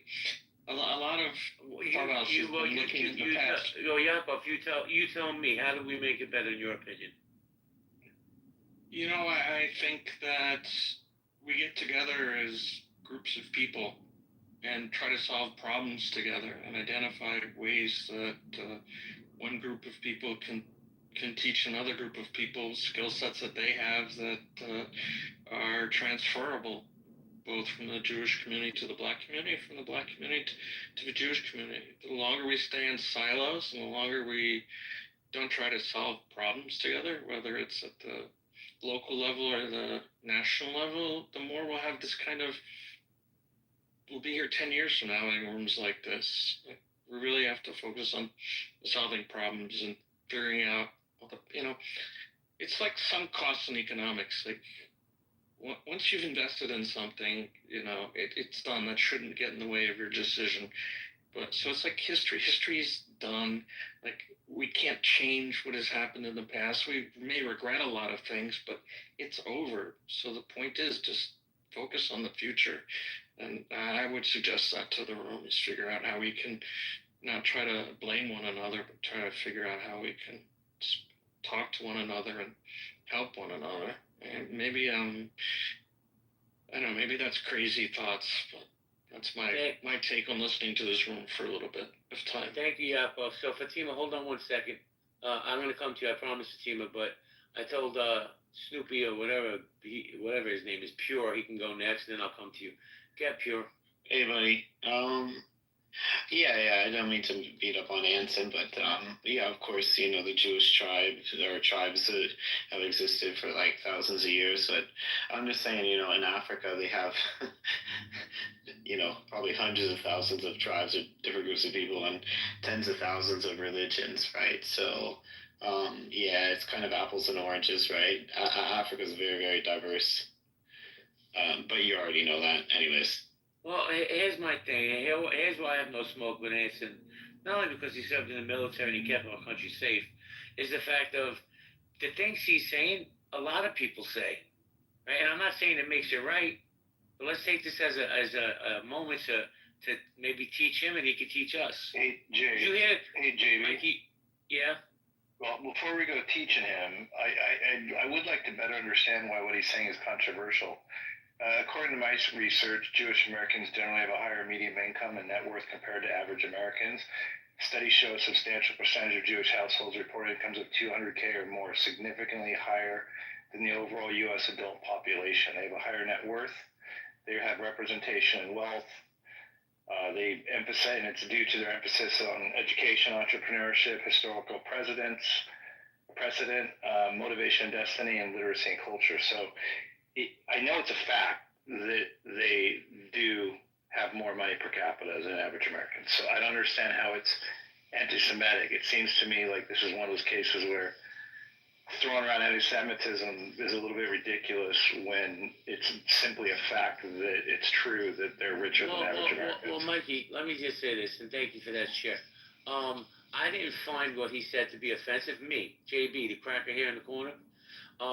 But other Jews might have, and I'm not saying what Anson's saying is wrong, but his lived experience, I don't know, has he been around a lot of Jewish people, or is it just a narrative that he's heard? So hold on, but if he's stating a fact, he shouldn't be challenged and called anti-Semitic. That's just inappropriate. He is not anti-Semitic. He's stating a fact. Facts are facts. I'm sorry. If they're inconvenient because they support a stereotype, it doesn't make them not true. So let's talk about truth in here.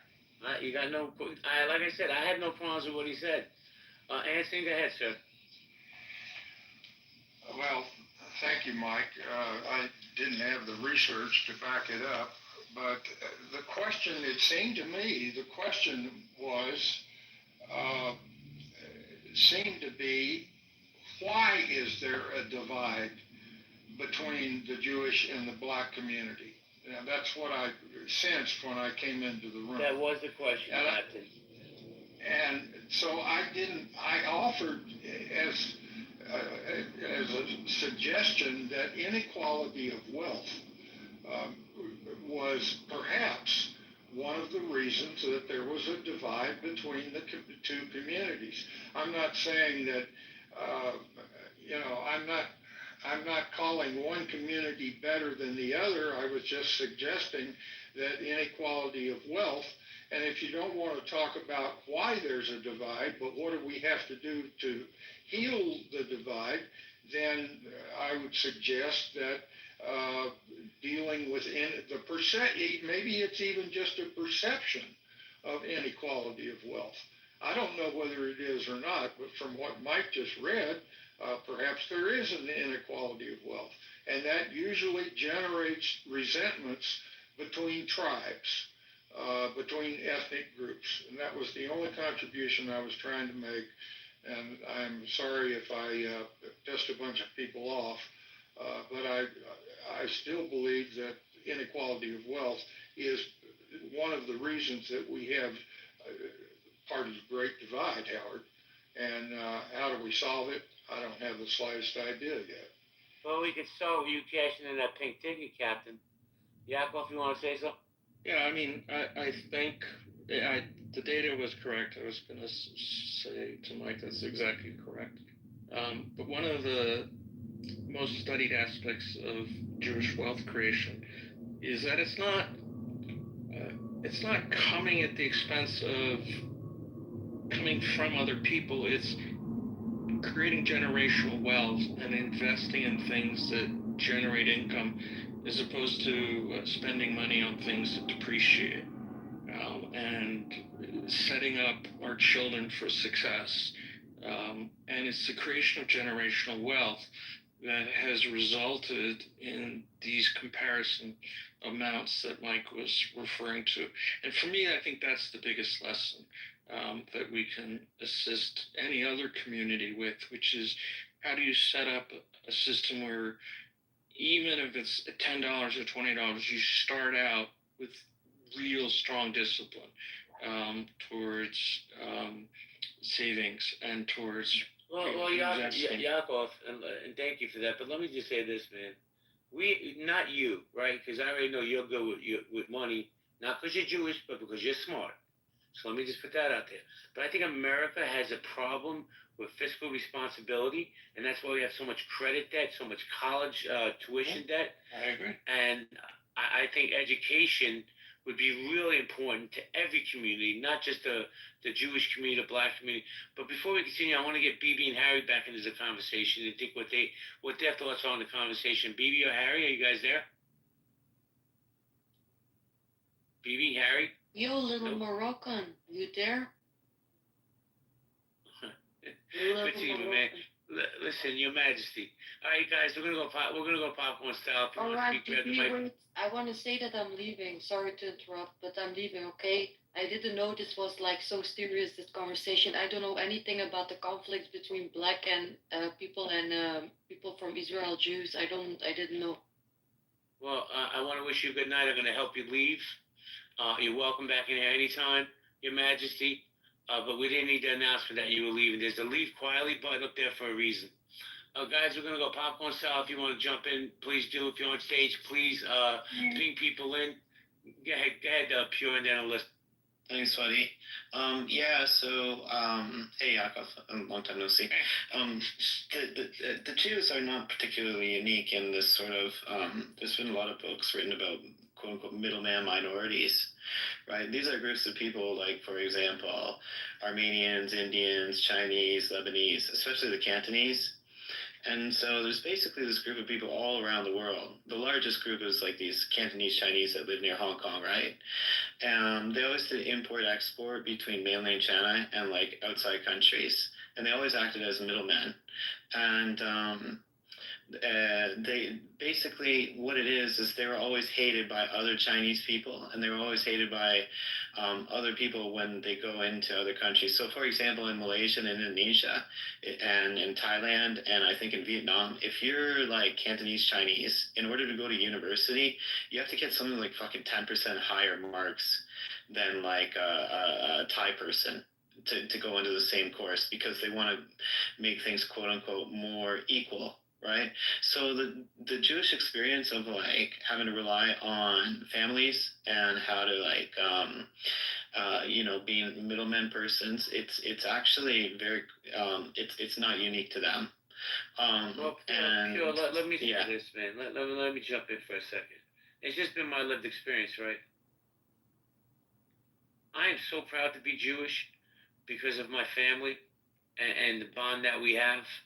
And I'm going to say, when I don't care what community you're part of, but when communities go through enough shit through history, that's going to really galvanize them to keep their families safe. And I believe that wholeheartedly. I think this division that's going on, and I see this division. I'm not saying in real life, but on this app, there's a great division between the Black community and the Jewish community, and I don't understand it. I don't.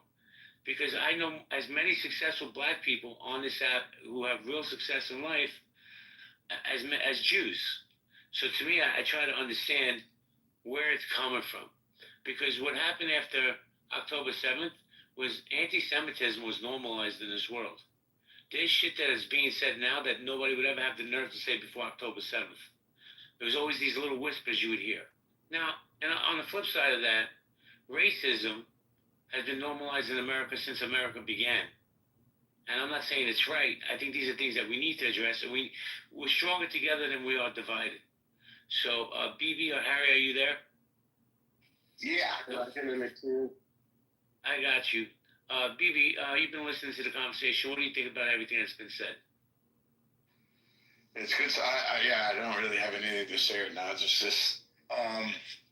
It was just what Anson was saying earlier. You know, blacks are from Africa, Jews are from Europe. But then he explained himself. I don't know. I think this room. I think you're right. Ping as many people as you can. There's a lot of good Jews coming out of this room. It's educational, and right now I'm just want to sit and look. I appreciate you. Let me welcome Abba Hadabra. Abba, I'm sorry, Lisa. I like to get the new speakers in, and I'll come back to you. Abba Hadabra, am I saying your name correct? Yeah, you're saying my name right. How you doing? Do you want to chime in? Yeah. Before you chime in and go on whatever rant you're gonna go on, I need you to cash that pink ticket in. But go ahead. Yeah, I'm Jewish. I'm black, and I grew up. You know, we were not welcome here in LA. I'm living in LA. We weren't welcome to the Jewish community. It's a pretty large community, Jewish community here in Los Angeles, and you know, we didn't feel comfortable going to temple or anything because it was pretty much known that, you know, when you had darker skin, you weren't welcome to places like Mount Sinai Synagogue and West Hollywood. I'm not West Hollywood, in Westwood or Wilshire. You know, you in the Wilshire corridor area. You knew, you know, you weren't welcome there. People didn't say it, but you knew. You heard it through word of mouth, and you know, you knew when you went in certain areas, you would get stares by so-called white Jews, European Jews, whatever. So yeah, I mean, I just didn't feel welcome because there's a lot of racism in the white Jewish community. And I think also how Jews move in this country, many white Jews move in this country, they seem to be extremely anti-black. Well, I think about the, I forgot the name of that. It's called I think it's called the Fearless Fund. When you look at someone like that and you look at, here's a group of black women that came together that created a fund to help fund startups for black women, to help black women get into business and help their business grow. And a powerful, wealthy Jewish man is there to shut them down. And then he's there to stop any type of legislation that would help black Americans out. He's constantly challenging it. He's using his wealth to challenge it. And everything. It's like he has this angst, this hatred for black people. And he would say, oh no, I just want to make sure that the Constitution, that the system lives up to the Constitution and what it says, but he targets exclusively black people, and he actually stands in the way and impedes on black advancement. This is one Jewish guy, but extremely powerful Jewish guy. Let me ask you a question. And be honest, Rafi, I got you, but be honest. Who stood shoulder to shoulder with the black community during the civil rights movement? Yeah, but if you even look at that, right? If you even look at the civil rights movement, look at what Dr. King and them said during that time. One of the reasons why there was a breakdown in relationship amongst the Jewish leaders at that time and black leaders is because, again, as Dr. King and many civil rights leaders said, was that Jewish people took on this attitude of black maternalism, that, hey, white maternalism, that, hey, be quiet, let me tell you what to do, you follow what we do, and we know where to go. Just be quiet. We know better than you on where your destiny should be and how you should operate. And Dr. King famously said, we won't exchange one master for another when speaking about the Jewish community and the issues that they were having. So even when you talk about Dr. King and the civil rights movement, and yes, there were Jewish people who laid their lives down, who died, they just found mass graves they keep finding, and they found some Jewish bodies in those mass graves. Warner and Shortman, I forgot his name, that died, that were murdered by the KKK because they were there helping to desegregate this country. So there's no denying of that reality. But even in that paradigm and that reality, as much as courageous as those men and women were who weren't Jewish that died and laid their lives down, there amongst the Jewish leaders, there was still this angst, and there was still this divide that eventually broke down because of it. And Dr. King was very vocal on why it broke down. So let me ask you this: Is there any possibility of bridging this gap that's between the two communities? Because listen, I don't know if it's in real life because I haven't seen it in real life, but on this app, there's a great divide. How do we bring the divide to become closer instead of, punching down on each other? Because I got to be honest with you, I'm going to keep it real, not just because I'm a Zionist and I'm a proud Jew. It seems that a lot of the rhetoric, a lot of the hate, a lot of toxicity is coming from certain segments of the black community, not all the black community, but certain segments. How do we close that divide? So I grew up, I seen it in real life growing up in Los Angeles, growing up in even Hollywood, right? And seeing a lot of the most illustrious black Americans that are celebrated around the world.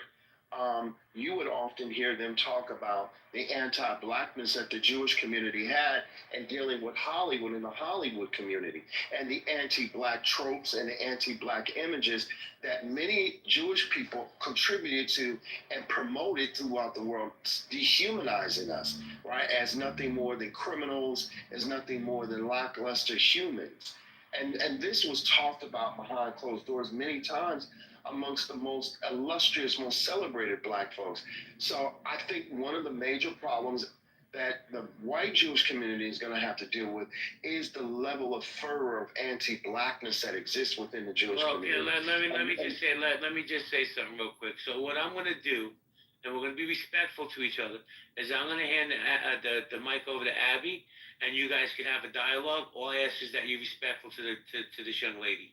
Hey, Abby? Hey, everyone. So, quick question for you. What shul were you growing up at? Yeah, I'm sorry, what? What shul did you grow up in? I can't hear you. What? I'm sorry, I'm outside. What shul did you grow up in? We grew up. I didn't grow up. Because we weren't able to access the Jewish community because of the anti-blackness. You never went to shul? We went to Chabad. We went to the Chabad. Which Chabad did you go to? And Culver City and Los Angeles. At times they were open. So what was your parasha then? I'm sorry, I don't know what that is. I'm sorry. Were you bar mitzvahed? No, I never got bar mitzvahed again. But you went to Chabad. Were you a member of Chabad? No, we weren't. We weren't. Hold on, Abby, 1 second. He said that he wasn't bar mitzvah because of why? Because often, again, we weren't able to access the Jewish community because of the level of anti-blackness that we engaged, that we received. But you just said you went to Chabad in Culver City. Yes, in Culver City, we went to Chabad, but again, we didn't feel welcomed often. But if you were Jewish, if you grew up in a Jewish family and you're a boy, and you went to Chabad in Culver City, then they would insist that you have a parasha and you weren't welcomed. We weren't welcomed. So the Chabad didn't welcome you? No. That would be That's not true. There's no way. Yeah, that's very true. How are you going to tell me my experience? I'm asking you. I'm not telling you. I'm asking you. I'm just asking you. I'm trying to God is understand saying you. that's not true. Yes, we were let know you're not welcome in this place. Were your brothers bar mitzvah? I don't have a brother. I don't have any brothers. Your parents, did your mom and dad have a bar and bat mitzvah? My mom, no, she wasn't actually. My grandmother was, but my mom, she was bar mitzvah, but she didn't practice it. She ended up changing religions. She converted to Christianity. So you were brought up Christian. Early on in her 20s. You were brought up Christian by her then. But I picked it up later on. She later on began to try to raise me Jewish and ingratiate herself in the Jewish community. Well, let me ask you this. So was my dad. Well, let me ask you this question. I'm going to hand it back to Abby. Do you consider yourself Jewish?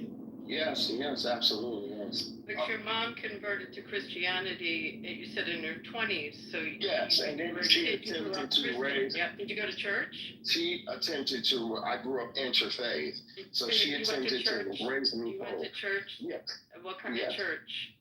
Church of God in Christ, Kojic, because she wanted me to have some roots in the black community because she felt. So when you went to church, you were following Jesus? Yeah. When you go to church. It was more of a cultural experience more than a religious experience. So your Jewish connection was once in a while. You're saying going to a Chabad in Culver City, but you did nothing in your home to be Jewish because your mother was Christian. Well, we did observe Purim. We would go to, when we were invited to Purim events, we observed that. We did observe the Sabbath. What'd you do at Purim? We went to Purim events. We just go in. What did you do when you went? What do you mean, what would we give? Yeah, what'd you do when you went to a Purim event? What'd you do? We'd go into the event. We'd go to the... What happens at a Purim event? Why am I getting... Wait, hold on. No, she's just acting like she's not. She's just trying to understand what type of Judaism you practice. I want to know, like, what you were. So what happened at the Purim event? Wait. I want to know this. What do you do when you hear the word Haman? Why am I under interrogation? Actually, this is another thing that I experienced growing up Jewish, right? It was the constant questioning to validate my Judaism based on my skin color. So it was always, well, how are you Jewish? You just said you're Jew, and I'm not trying to figure out how you practice. Hold on, let me give you an example. Let me give you an example. Wait, calm down. It doesn't matter. It does. Hold on. And we're trying to qualify it. Ma'am. No, sir, you're making a statement, you're not qualified. Can you allow me to speak? Often what we would do is we would get interrogated, right? How they would ask my mother, like, how are you Jewish? Was your mother Jewish? Was your grandmother Jewish, right? And they would only do this to my mother. They wouldn't do this to anyone else. They would even do it to my stepfather. Are you Jewish? Were your parents Jewish? We would get the third, and this is why we didn't feel welcome, because the constant interrogation, the constant othering, which is what pushed us out of the community and didn't make us comfortable with being in the community, which then we lost a lot of connections. In order to be a member of Chabad, they would absolutely check your lineage. I mean, that's something that we do. That's part of our religion. Hold on one second. Hold on, everybody. Hold on a second.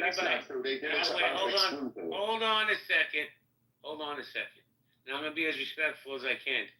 Abba Hadama, whatever your name is. Yeah. Did the young ladies asking you literally the basic questions that if you're gonna say you're Jewish, any Jew should know? I'm just keeping it real with you, bro. So she's kind of calling cap on you because you can't answer the basic questions. That's the point. Hold on. That's the anti-blackness that exists. No, man, that's a victim mentality that you I studied Judaism, they asked me the same question. Guys, I was still talking. Hold on a second. Let's not dogpile on him. Let's take this as an opportunity to learn from him or teach him. Can we do that? So please don't interrupt him. We're going to give him Yaakov. Hold on, brother. Give the gentleman a minute to say what he wants, and then I'm going to hand it to Abby. I know everybody wants to jump on this dude, but like I said, let's give this an opportunity to teach him or learn from him. Abraham, go ahead. Yeah, so this is what I'm talking about. The othering, because we did not feel welcome, because of the anti-blackness that exists within the white community, we were often pushed away. So the traditions and the practices that my mother was trying to ingratiate me in and community, we didn't have because we weren't welcome into the Jewish community. And often when you talk about synagogues and things like that, we didn't discover like Ethiopian synagogues until much later into my adulthood, where we were told, even by Ethiopian Beta Israel Jews, that hey, no, we don't go to their synagogues. Yes, there's a clear separation. So even within that community, we were told that there's a separation between whites and Jews. Even amongst Persians, I learned Persians and white Jews, Ashkenazi Jews, there's a separation. But we at the time, you mentioned Temple Sinai. Do you know who attends Temple Sinai in Beverly Hills? Hold on. We only knew of that community. And so when we attempted to go into that community, and my mother took me in as a child to ingratiate me in that community so I can learn traditions, and I could practice the high holidays, we were not welcomed. And so because my mother had converted to Judaism, Christianity, that's what she reverted back to. You said you went to Purim events. You said you went to Purim events, that you did that as a child. So what did you do at Purim events when you went? We just went to Purim events. And what happens at Purim events? The rabbi would say a prayer. We'd be under, I forgot just now, with the tent or the object that they would put up. That's yes, they would put the sukkah up, and we'd have that event. And that was it. So Purim has nothing to do with that, and there's something very, very unique about Purim, and anyone probably, whether they're a Jew or non-Jew, that walks into a Purim event, it would be the first thing they would say out of their mouth, which you didn't say. So it makes me wonder if you ever went to a Purim event. Get but wasted. You just said, and by the way, Temple Sinai, who my friend happens to be the rabbi, is half Persian and half non-Persian, regular non-Persian Jews and Persian Jews, and they're all together at that temple. So I really don't know where you're coming from with that. But I really question, you grew up Christian, and now to say that you can opine on being a black Jew, we have lots of black Jews that are on the app, and they say something very different. And there's black Jewish synagogues. There's a black Jewish synagogue in the city I grew up. Counselor, can I jump in for 1 second? Black Jews don't say that. This guy did not know. And he cannot confirm. So when you come into a Jewish world, according to the Torah, you're not even supposed to do. We do ask you. Once again, the anti-blackness. You see what she just did. She, because of my skin color. No, I could. All right, listen. Hold on a second. Hold on, everybody, mute up for a second. And this is what I experienced. You seen it live. What I experienced. Am I speaking French? Guys, mute up for a second. Okay? Hold on, Rafi, I got you, but I want to go to Alif. Alif, are you there? Aleph. Aleph, my apologies, I'm a moron. Did you want to chime in? No, it's okay. Yeah, I just wanted to say, as a Jew, I don't care if somebody's black, white, yellow, orange, green, purple, makes no difference to me. Absolutely no difference to me at all. But the fact that this guy, and I would say the same to a white guy, a purple guy, a yellow, a blue, it doesn't matter. In fact, this guy says he's Jewish, but he can't even, as Abby said, and asked him, what is the first thing that you notice about a Purim party? What is it we do in Purim? Well, I'll tell you what we do in Purim. We dress up. We read the Megillat Esther. Every time the name Haman is mentioned, yeah, exactly. We boo. We jeer. So this, it's very unfortunate, sir, that if you are Jewish.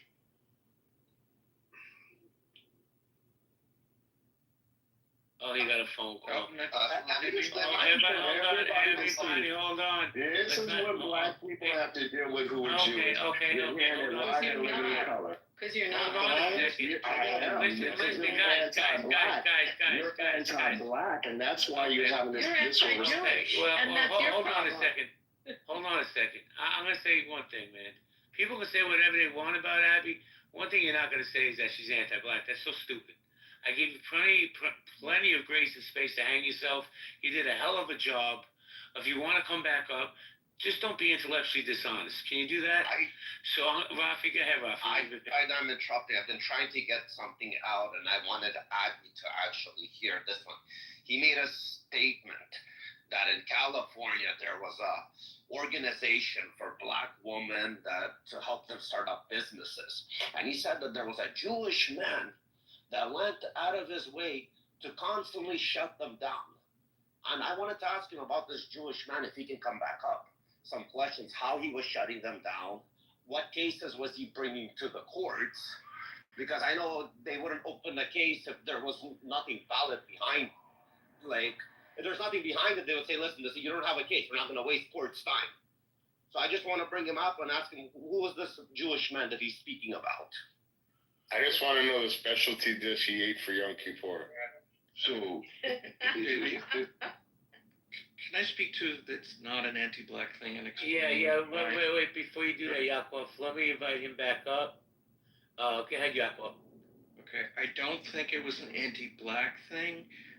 It's a concern about people who are trying to come into our temples and our communities and proselytize and convert people.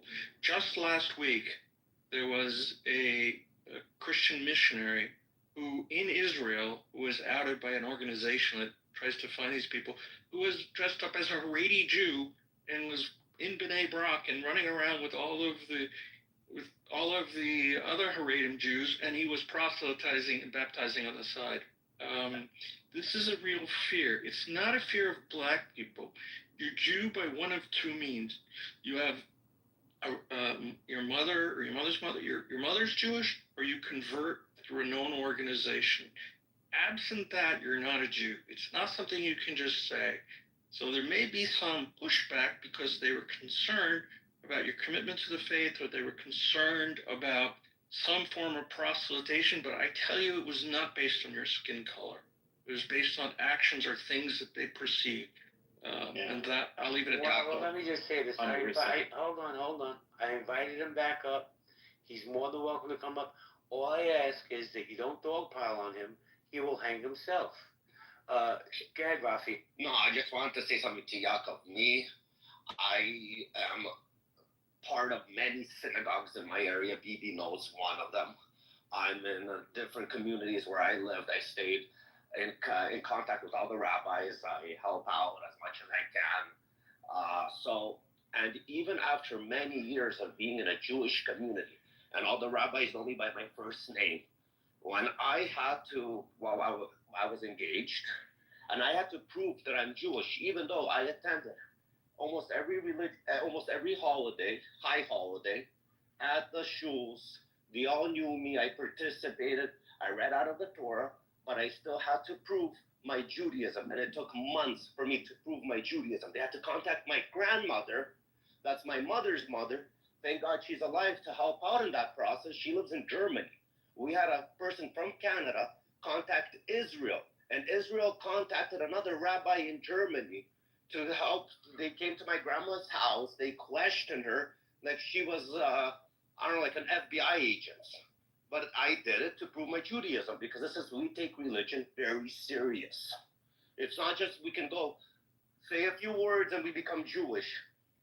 We don't, as a white person, I have to jump obstacles to prove my Judaism. Yeah.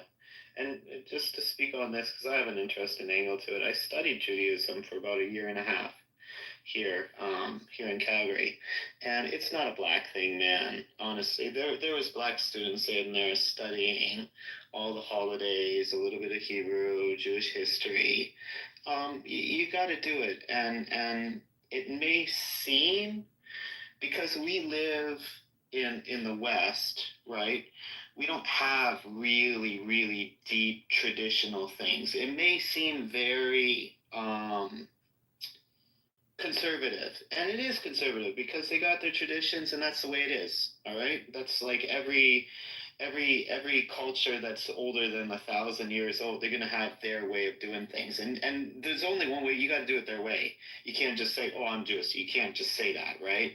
And so, if your mom was having a hard time, felt like they were giving her a hard time, I feel like it may have been this misunderstanding between feeling excluded, but also Jews I found them to be very welcoming, but they just lay out the groundwork. They're just like, this is what you got to do. Come on in. But it's like Rafi was saying, they got their rules, and they apply it to everybody. There's no exception. And yeah, Purim's fun because you get to fucking wear whatever you want, and then get wasted and have a good time. I like the fact that everybody, hold on, please. BB, I apologize, but Nai's been trying to jump in, and I definitely want to hear from her. Nai, you wanted to say something? Yeah, I just wanted to comment on provide some information for the guy, I think it was Rafi, who was asking about the Fearless Fund, because I've had to cover this actually, and he was asking, he wanted to know more about it. Yeah, The Fearless Fund was sued by the American Alliance for Equal Rights, and that is a non-profit group that was founded by conservative activist Edward Blum, B-L-U-M. He sued the Fearless Fund. The Fearless Fund had a grant contest limited to Black women-owned businesses only. And he sued, claiming that the contest violated the Civil Rights Act of 1866. In September 2024, I'm reading this part on Google, the Fearless Fund settled the lawsuit with the American Alliance for Equal Rights, agreeing to permanently close the contest and not reopen it. So, if anybody wants to know more information, you can just Google Fearless Fund lawsuit, Edward Blum, B-L-U-M, and the Black women-owned business contest that they ran that he fought tooth and nail to have shut down because he didn't like the fact that it was limited to Black women-owned businesses. So that's a little bit of more information to the person who... Thank you, I appreciate the information. Let me welcome Lonnie to the stage. Lonnie, how you doing? I'm good. How are you? I'm doing fantastic. Great room. I just came up for a minute to clarify something that was said, having to prove that you're Jewish. I had to prove I'm Jewish, and I look like my picture. I'm white. My parents are both Jewish. I moved to a different place. It was a different congregation. I had to prove it. I had to show both my parents ketubah that they were Jewish, that they were married as Jews. I was not offended. I actually felt pretty proud of it.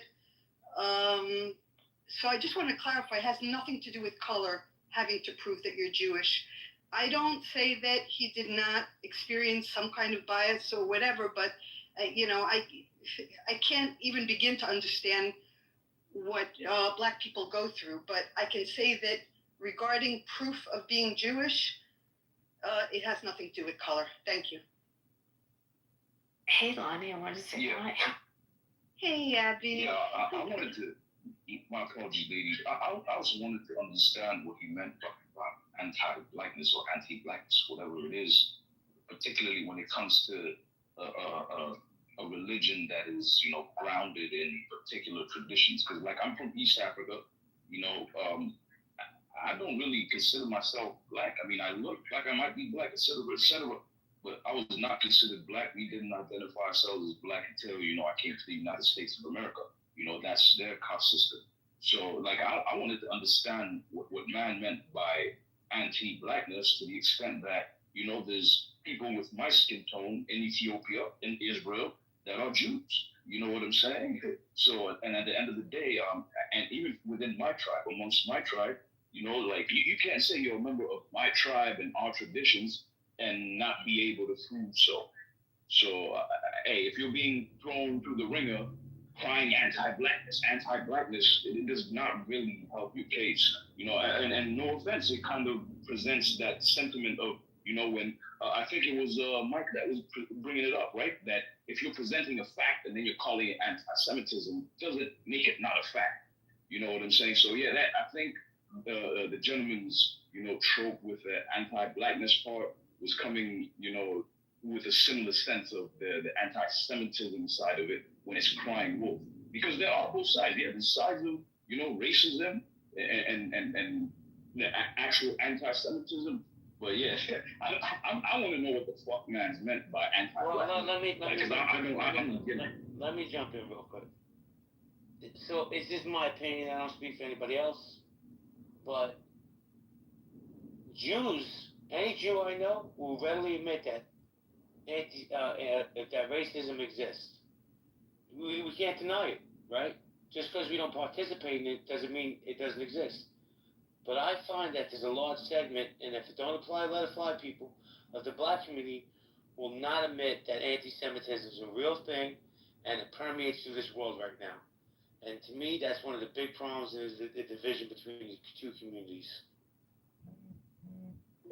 I think it's only human. I can imagine, if you're Black in America and people were ill-treating you, and you felt ill-treated or excluded from something, you might come to the conclusion that it's anti-Black, right? But not necessarily that it's the case. And I think everybody has their defenses up when we live in a culture where these tropes and insults against certain groups of people. I mean, I think it's just human to be like that, but it's good that you guys explained that split the difference, you know. Poodle, let me explain what happens. So this dude said he went to Chabad.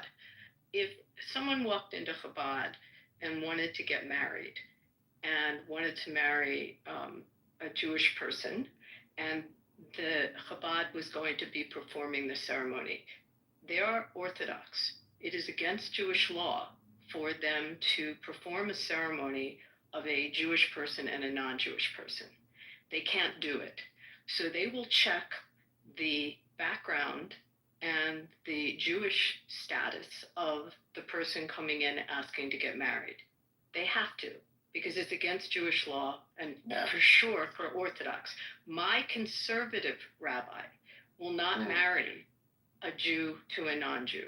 A Reform rabbi will do it, but they will, a conservative rabbi will do the same thing.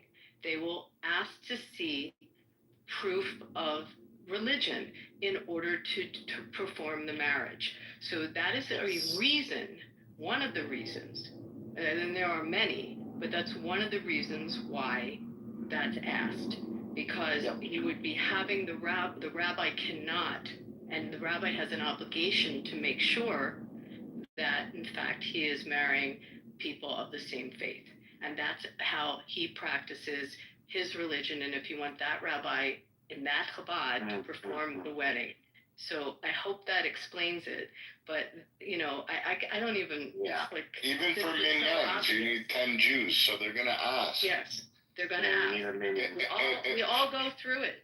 And even, like, to say out of all types of shuls, like Chabad, the least, them, right? full of black Jews, Chinese. I've seen Chinese, Korean Jews, Indian Jews. I'm a very dark Jew. I'm North African. I've never seen any. If anything, I've seen like welcome in arms, but they do want to know if your mother's Jewish, and they just want to know because think about this: they're having a minyan, and if there's 10 men there and 2 of them aren't Jewish, that's not a minyan. Right.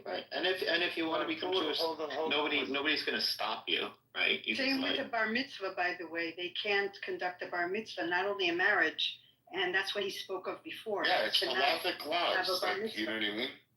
It's just against Jewish law. When someone dies, and you have to have 10 people there to do the minyan for the service for the dead, they have to. So they have to check that of those 10 people, they are actual Jews. Even the pallbearers have to be Jewish. They have to be Jewish. That's our religious law. Like it or not like it, that's our tradition. And let me jump in. That he was turned down at the door, because anyone can walk into a synagogue and pray and be there. No one will kick you out, but to be accepted into the community, into the congregation, you have to prove that you're Jewish. It's just, you can't join the minyan or have a bar mitzvah or get married. So they need to make sure. And if you felt like, you know, a third degree was going on, they have to do that. It's part of being Jewish. Well, Lonnie, let me jump in real quick. Because I haven't done a room recess since I opened the room. I'm going to do one right now, and then we'll continue the conversation. Guys, if you're on stage, please ping people in. This is community conversations and collaborations. It is not healthy debates. This is community conversations, collaborations. You have a pink ticket, please cash it in. Poodle, cash your ticket in, you cheap fuck. Can Jews and blacks have a civil conversation? We're trying to find that out now. Poodle, mute up, please. I'm just trying to figure out how to cash the thing in. What the fuck? Dude, you can make perfumes around the world and you don't know how to cash a ticket in? Anyway, guys, if you have a pink ticket, cash it in. We're going to be hosting spaces like this all the time. I want to thank the co-mods for holding it down with me. Sentinel, Miguel, Ashley, cash in your ticket. Elizabeth, we got Thug Bully in the house. I'm surprised he's being so quiet. Rena, good to see you, Rena. Long time no see. Keith, how you doing? Hakima. Guys, I'd like to get some different voices up on stage because, you know, right now this looks like a nice Jewish prayer circle going on. I need to get some diverse voices up here. So until they come up, let's do a. We got Braulio. Am I saying that right? Yeah. Thank you, buddy. Thank you. Braulio, do you want to chime in that you came to the stage? I'll wait a few minutes. Just come in, and Mike is my friend. Mike. Just while you wait, I just want to let everybody know, for people that don't know how to cash in your ticket, what JB's talking about, at the top of the screen where you see the house name, it's community conversation. You click that, it's going to say join house. That's how you cash in your ticket. Oh, dude, I did that. I don't know why. So you probably just have to leave the room, come back. Yeah, absolutely. Oh, okay. Or Poodle, you can leave the room and not come back. But go ahead, guys. Oh, he came back, unfortunately. There we go. All right, guys. Thanks. We're gonna go popcorn style, guys. We have a one mic policy. Please respect the one mic policy. If one of the mods come off, especially the ladies, please stand down and let them speak. Yeah, Rafi. No, that was an accident, brother. Rafi? No, I said it was an accident. I am mic by accident. Okay, guys, we'll go popcorn style. If you're on stage, ping people in. Thank you. Hey, what's up, Elizabeth? Long time no see. LS, good to see you. Fatima is back. Your Majesty, good to see you, Your Majesty. Abraham, whatever your name is, Abrahadabra. Bro, if you want to come back up, man, stand on your square and claim to be a Jew, be my guest. But you got some really good Jews here that they'll teach you if you're willing to learn. So, hold on. Let me say this to you. First of all, she's not even supposed to question. Yeah, she's not even supposed to question a person's Judaism. That's she's not even supposed to do that. But I purposely act ignorant because I wanted to show everyone. When all the white Jews were coming up and they were talking about the anti-Semitism that exists in black communities or in black spaces, no one quantified or qualified their Judaism, right? No one questioned them. But because I identify myself as black, I was othered. And the point of me doing that was to show that when it comes to black Jewish people, they are often othered and they were often questioned to affirm and to prove their identity and to prove their Jewishness. And from my lived experience, that only happens to non-black Jews, to non-white Jews. Are you a Jew? Yes, sir, I am, yes. Okay. So it's interesting, Jay, because we've had a lot of rooms where we have people that would say they're Jew. You're very anti-black. And we had an Arab guy that came in. He said he was a Turkish Jew, and I happened to have been to the big shul in Istanbul. It's pretty famous. So I asked a couple questions, and he said, oh, yeah, that's where I go. And I asked him about the entrance because it's very specific and very unique. And he had no idea what I was talking about. And then we started asking more questions, and eventually the guy got exposed to being Algerian, not Turkish, and it was all a ruse. So it is very pertinent when someone says it to ask questions. I was actually asking to try to gauge what his background was and if he had exposure to the religion and what his exposure was, which was clearly all a lie that he was saying, and it was all fabricated. And it came out like a first-year law student could do this. This was pretty funny to hear how he caved and how he couldn't answer these questions. And then he started like backtracking and just absolutely fell apart. I will ask this of anyone that says it, and we've actually had it often in rooms where people will try to come into our spaces, say this, and either, as Yaakov said, most of the time they're not proselytizing. They're coming in and then they're trying to take a position of a Jewish person that finds all this harm with other Jews, which is what you're trying to do, and none of us fell for it. And you absolutely are not Jewish. You're lying about it, and then in the chat you just said that you were doing this as an experiment. So it's really, why don't you just be honest, say what you were trying to do, if you had what your agenda was. But it was very obvious, and you didn't really hold up that well. So Abby, my point of to say you go to Purim events and you don't even know that that's our Halloween, that you would walk into a room full of costumes, is kind of interesting Yeah, and clearly transparent. Right. Right. So my point of acting obtuse was to show how you other. Abby, I've been in rooms with you many times. You have attempted many times I have no on this idea app. who you are. I know. I have no We've idea. never Do I engaged. really I just care said for it. you? You sound like a pretty Hold on, concerning person. Abby, I've sat in many rooms in the audience to listen to you. You have a habit of attacking non-white Jews, right? Particularly in questioning their Judaism. That's not true. I'm going to stand up for it. You're a liar. You're a liar. Hold on, sir. That's not true. That's a fact. That is You're a liar, and you're doing this for. I'm going to mute you right now because you did this whole game for a fucking sick game. You need to honestly, you need to take some responsibility for your actions, and you're lying right now. You're trying to assassinate your character. You're lying. Honest about your anti-blackness, and you need to be honest about the anti-blackness that exists in the white Jewish community, and take accountability for it, and stop trying to deny it. You try to have a room where you try to be disingenuous and engage black people, and when someone Jewish that got when someone that's black and Jewish got on your step. Yes, you was only on So nobody believes anything you're saying. Everybody, hold on 1 second. I just have to say this, right? I'm gonna let you guys go at it.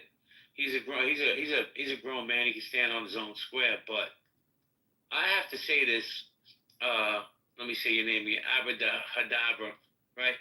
I fight with my own community. Like I get beat up by my own community. But one thing I will say, dude, and I'm gonna try to be as respectful as possible. You don't strike me as a dumb guy, but you have to see how disrespectful what you're trying to do to my community, myself, and my friends in this room. It really is disrespectful, and I know you know that. I don't know if you're trying to gaslight, but I can't hold them back because you're lying on us and our people. It's more hate, I'm sorry to say, than for being dumb. He just has hate in him. That's all it is. Because again, he was just proven he's not a Jew. And if there was a black Jew, he would know the answers to what we asked. And he would be a black, since we met a lot of black Jews on this app, we asked them the same questions as they would ask us, but we would have that's a lie. You only ask them. Between each other. Just on we owe. That's a lie. You other than Jews were designed to ask Wait, questions. Rafi, hold on. You know you're not supposed to. Abraham, let me ask you this, and because I need some clarity, right? And I'm asking everybody, just respect the space, let the man speak. We already know what it's about, but when you say other them, what does that mean? Give me your definition of what that means to you. Othering. Right, so I'll give what I said. There was a lot of truth in what I said, right? So growing up, I noticed in the white Jewish community what tends to happen, and this is not me. I'm not the only black Jew that says this.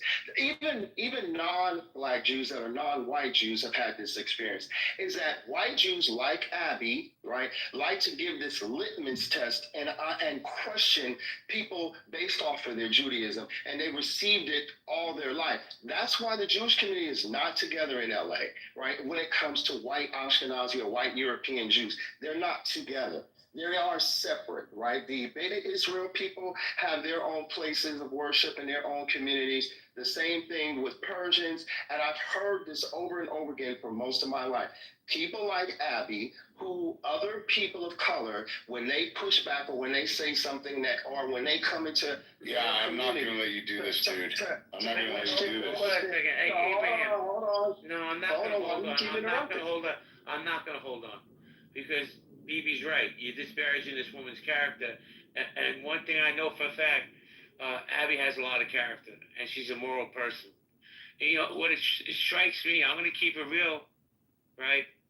I think strong, intelligent white women trigger you. And that's a you problem, nobody else's problem. Guys, I have a poll up, vote on it. We're going to go popcorn style. I do want to share something. I had a case many years ago.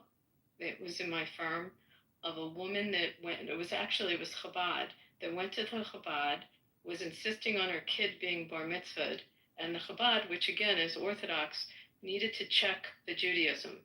and to make sure that they were about to do a bar mitzvah of a Jewish family. She was Iraqi.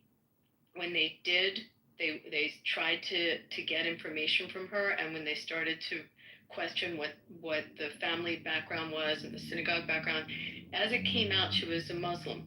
She was not a Jew, and she was very, very much a Jew hater, very problematic, and she was trying to penetrate into the community. And she was also not well, and it ended up in some very strange litigation. That's a whole other story.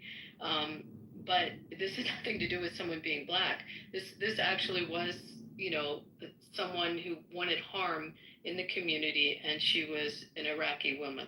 So it is absolutely common and important within the community, whether you're a rabbi or you're someone who's just someone in the community, to question this and to make sure that those I's are dotted and those T's are crossed, especially in a religious community. And something like Chabad, when he said that, no. Well, Abby, no risk. That's how it works. Abby, like it or not, that's how it works. Abby, let me ask you a question, right? And I say this respectfully because I have the utmost respect for you.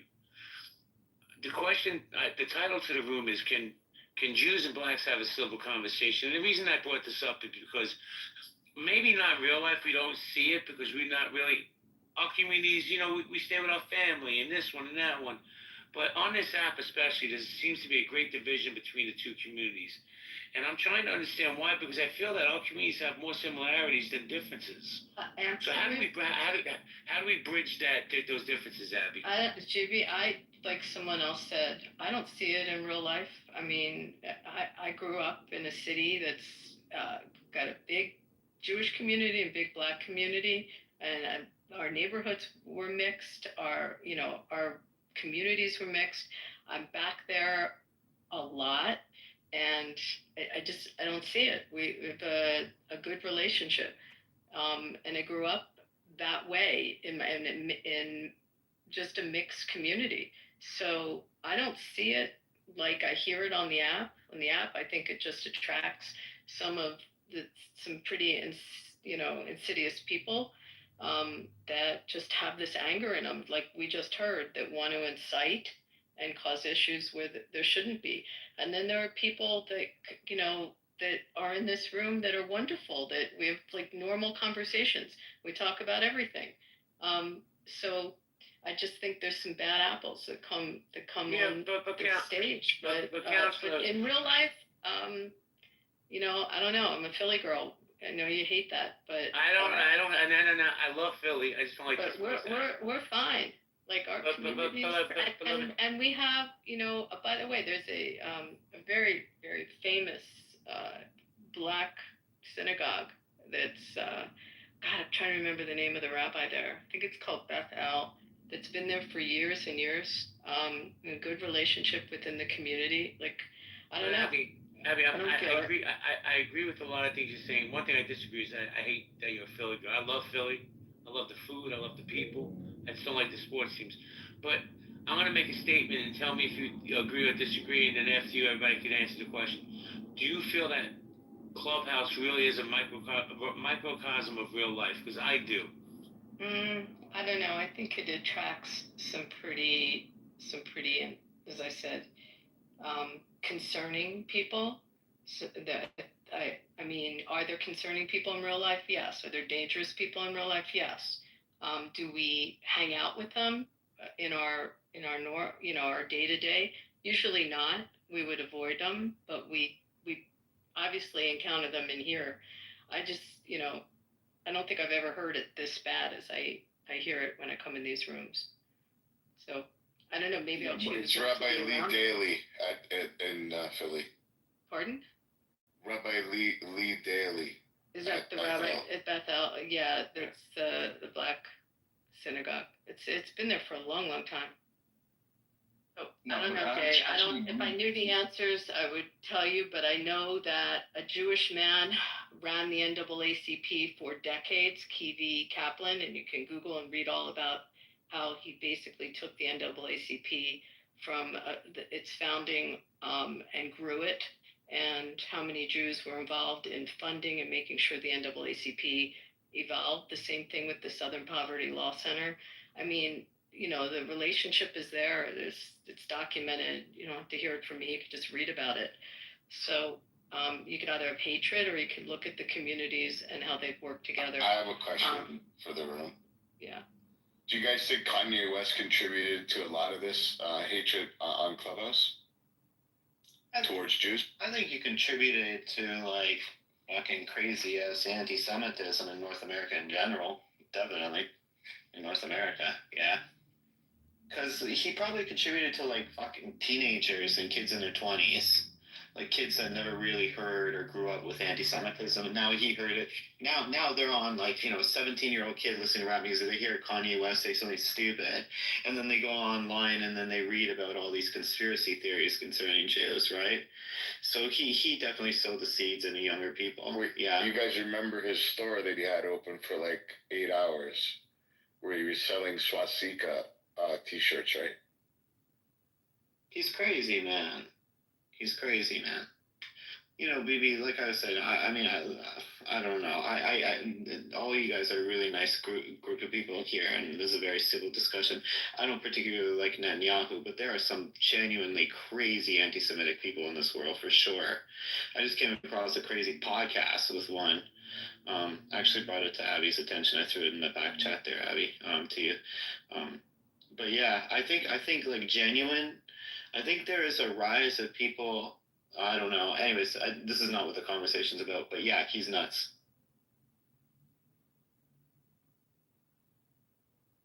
He's crazy, and he's no good for anything. He's not good for culture in general, for anything.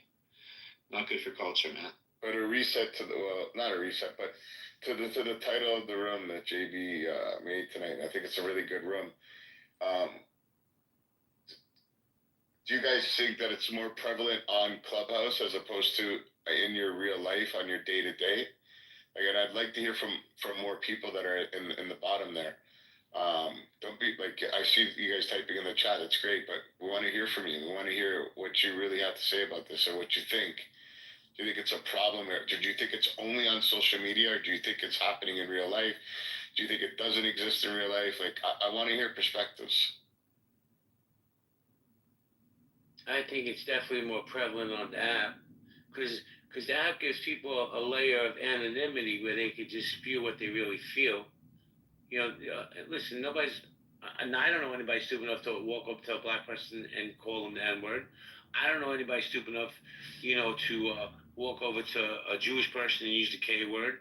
The internet gives people muscles. They're brave. Socrates once said it's easy to be brave from a distance. And these phones keep us distant from each other. Lord, you wanted to jump in? Go ahead, bro. No. I was just gonna tie that into what you asked earlier about whether the Clubhouse is a microcosm, and to that effect, it is, right? It is a microcosm of the real world. It just has that distance. That's all that it is. You have that net. You have the net of the internet, because at least with Clubhouse we can read each other's comments and hear each other's voices and each other's rhetoric. And we can ascertain, the people that we really want to connect with one way or another. So it is a microcosm of the real world. It's just that net for when shit goes to. I find Clubhouse can be dangerous. I mean, that's why I let my real identity through. Like, everybody knows who I am. You can Google me. And so for that reason, I really try to say what I think and think what I say. Like, I'm careful. Like, I want to use it as a tool to really sharpen my thoughts. But there's weird people that, like, maybe they actually really think what they say on Clubhouse, and then they hide behind the name. Like, that's concerning. Like that crazy. I definitely say what I think.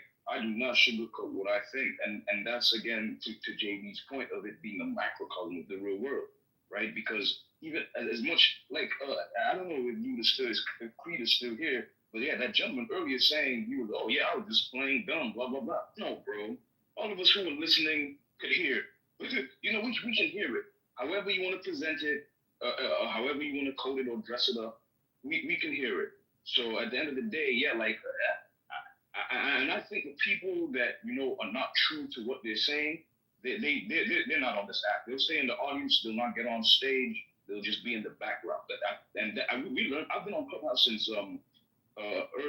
late 2020, early 2021, and the people that were full of shit are gone. They were run off the app. They disappeared. If you allow me for a second to give the last guy a bit of grace, so you can imagine if his mother approached his synagogue and she wants to learn stuff, and then she took it in, like she interpreted the questions that were put to her as being anti-black, because I can just imagine if you're in North America, if you're a black person, right, and if you've been treated badly, then you're kind of always on the lookout for that. I mean, it's only a human thing, right? Try to get the nuance of what I'm saying here. Yeah, but pure. What if she was the blonde Swede that walked in? Do you think the rabbi would ask the same question? I do. Do you understand that they're gonna, like, okay, if you want to profile, absolutely. So come on. Yeah, if No. Korean and she walks in, they're gonna ask the same question. They will. That's not what I'm saying, Abby. Try to get there. That's not what I'm saying. I'm trying to catch the nuance here. I'm saying it's in her head. I'm saying that if you grow up in an environment and you have been mistreated, right, because of the way you look, then if you're mistreated again, you might just jump to conclusion, right? I completely agree with you. Like, for example, when I was in Japan, right, because Japan is 99.999% Japanese, and like I'm like the one white guy in the town. If I sit on the train, and then someone that I was sitting next to gets up and moves over and goes sit somewhere else, I have no idea the real reason they got up to move to the other place. It's just my perception. If I was in a bad mood, I would think to myself, oh, okay, yeah, this person doesn't like me because I'm not Japanese, right? So you're always navigating your interpretation of the environment. I'm not arguing against your point whatsoever, Abby. Do you get what I'm saying? Yes, I do, but you have, like, people are just not getting it. We have the right. No one has the right to tell us how to be Jewish. I agree. In our religion, this is part of it. And if you ask a rabbi to marry two people, it is a hate. It is a sin in our religion for an Orthodox rabbi to marry two people that are not of the faith. That's just how it is, like it or not. Yeah. That's it. Dr. Jordan came in. You broke up, Abby. Let me say hello. Sorry, Let me say hello. Jordan. Sorry. I didn't hear what you said. I didn't hear what was said. Jordan don't pay attention. Don't worry about him.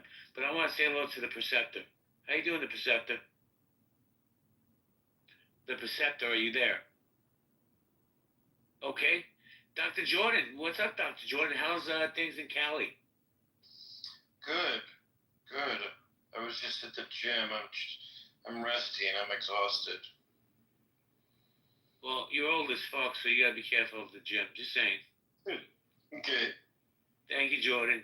We got Time Mark on stage. What, do you want my commentary on what I heard, or no? Oh, I'm sorry. I didn't know you were paying attention. By all means, go ahead. No, actually, for once I was paying attention. I think that, in North America, well, in the United States, with the large concentrations of Jews on the West and East Coast, right? Like, how do I put this?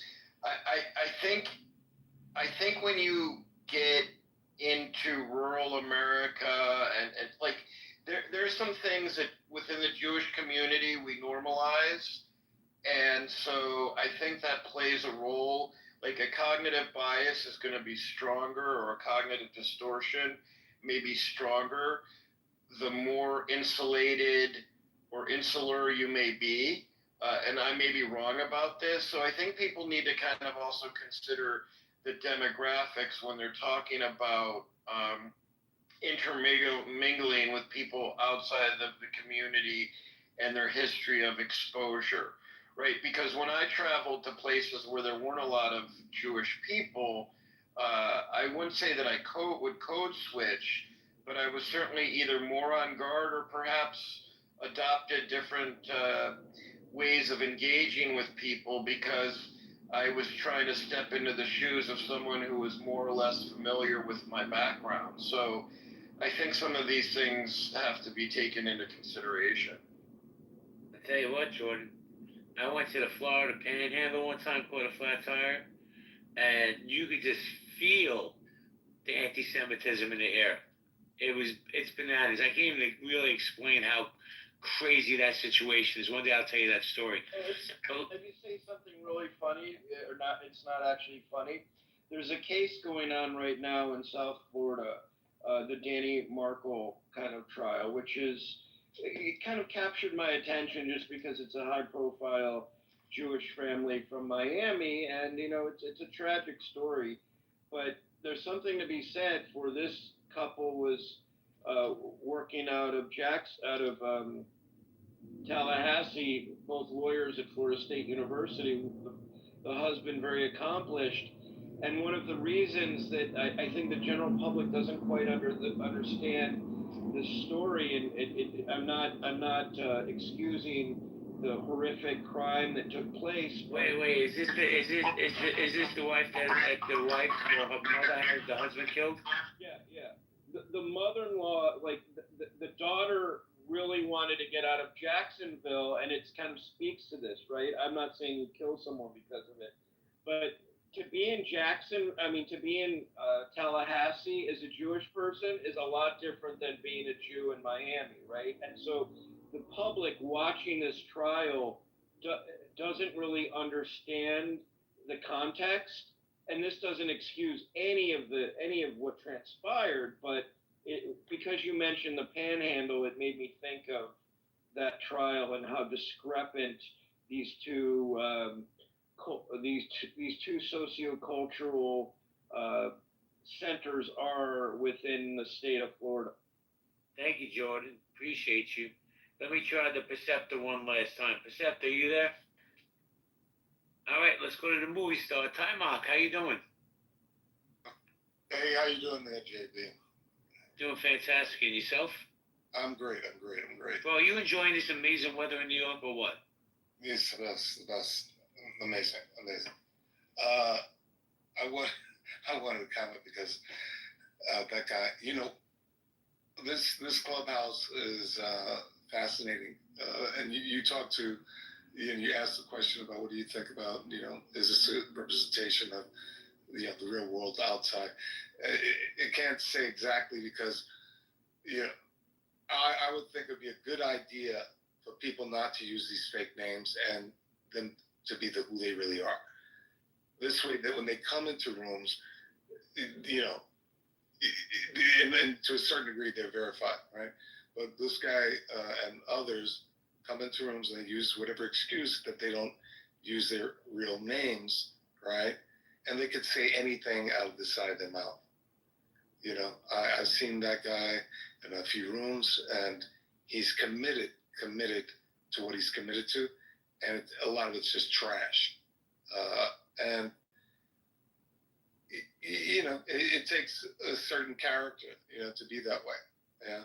So I really think that Clubhouse should rethink who they allow to be in these rooms with these fake names.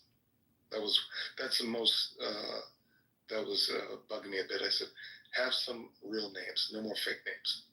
Well, you're saying it to the choir.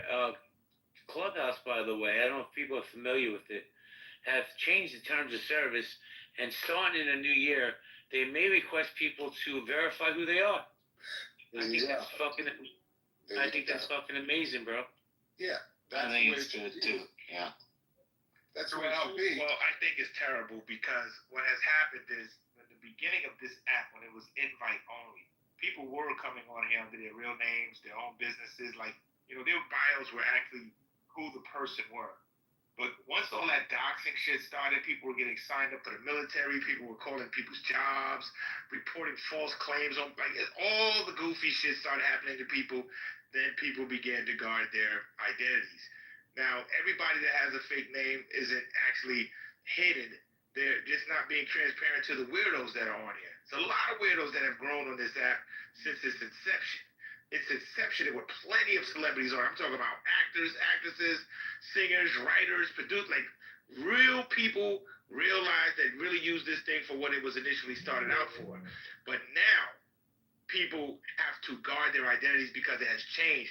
It's changed into some goofy shit, whole bunch of sensitive ass, fake motherfuckers on here, talk a good one on the mic, really ain't about that life.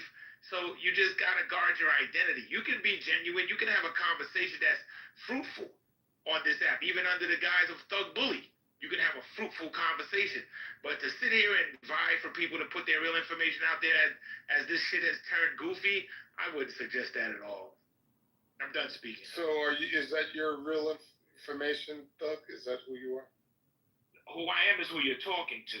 That's who I am. The name, right, is just a name for the app.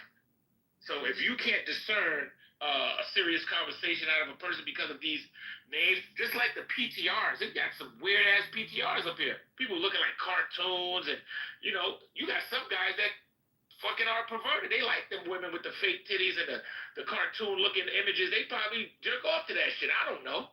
But you gotta just think about what you come on here for. If you're a person that come on here looking for somebody's real name, I gotta question you. I'm done speaking. Hey, can I respond to that? Hey, the Perceptor, I've called on you like 5 times, bro. Oh, I'm sorry, man. I couldn't hear you, man, because I'm outside in Long Beach. Sorry about that, brother. All right, listen. Do me a favor. You could definitely respond. But you and definitely Thug Bully, please cash in your pink tickets. The mic is yours. I gotta protest my pink ticket, JB, because I've been getting treated real fucked up on this stage by mods. I don't know who's doing it, but I gotta protest with this pink ticket. If you want to kick me out, I'm cool with it, but I ain't turning this ticket until I get better. First off, I'm not gonna kick you because you won't cash in your pink ticket. But let's keep it real. You gaslight sometimes, and I don't touch you. If you say what you gotta say, man.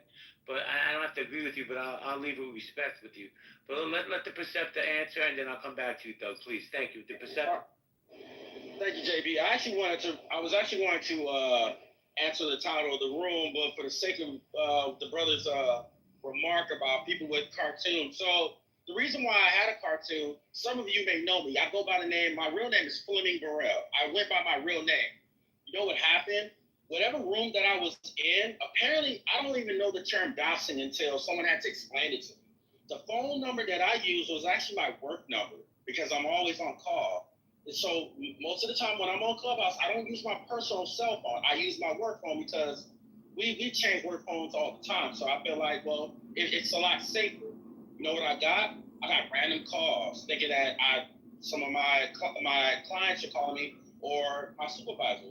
People texting me throughout the night, heart emojis and whatnot. I'm like, I don't give my number out. So I had to explain it to a buddy of mine. He's like, oh, dude, you got doxed, man. And I'm like, what is that? Like, when somebody somehow was able to pull up your cell phone number, I don't know how that's possible when I don't put my number out there. So it's the first time I've used it. So now I'm very much cautious, which is why I used to have my real picture up there. Now I have a picture of Bart Simpson. You know what I'm saying? Because there's a lot of crazy people on here, man. And so I don't know who's who. I don't know who has good intentions. For God's sakes, I'm a scientist as well. There's a lot of people that spread misinformation. There's a lot of people that have threatened scientists. Hey, Perceptor, hold on 1 second, because I want to piggyback off what you just said. And this is serious. And by the way, if you there's no replays on here, only because Pepe's going to replay it in his room. So if you want to hear what I had to say tonight, just go to Pepe's room. But I want to say something very seriously that I haven't told anybody, but I'm going to bring it up because it's real. This past week, my ex-wife got a call from somebody from this app. How they got this woman's number, I have no idea. She had to change her number. There's no bullshit. She had to change her number. Now, that's my ex-wife, but we're still good friends. She laughed about it, but that made me nervous. Dude, that's fucked up, man. Why are you bringing my family into this? I don't give a fuck what you think about me, how you hate me, but to get my family into this, rest assured, if it happens one more time, the police will be getting involved. Sorry, the Perceptor. Please, fit. No, JB, I'm glad you validated what I'm saying. So to answer to what Doug was saying, that's why I changed everything. Obviously, people that know me know my voice, so they're able to discern who's talking. Obviously, based on my profile, people know, and that's why I have a picture of Bart Simpson teaching a class talking about SARS-CoV-2. So that's why I have that. A Perceptor. So, yo, man, I get it, homie, because when I first started on this app, my real name, there's only 2 people on this app that know me from day one, that know my real name, know my businesses, that know my shit. Matter of fact, 3, right? And nobody else knows that shit. So these people I know are trusted. Anybody else that, if my name would have, those are the only 3 people that could have done, right? Yeah. Because I protect my shit, right?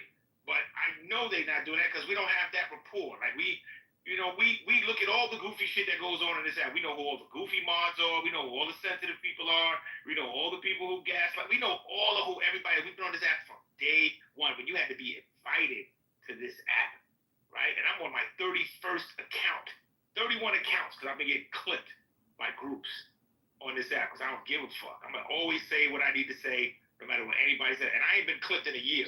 So that clipping shit, that shit has even died out. It just transformed into some egregious shit. Well, Thug, respectfully, if you keep spewing the anti-Semitism that you like to spew, you're gonna get clipped again. I can tell you that.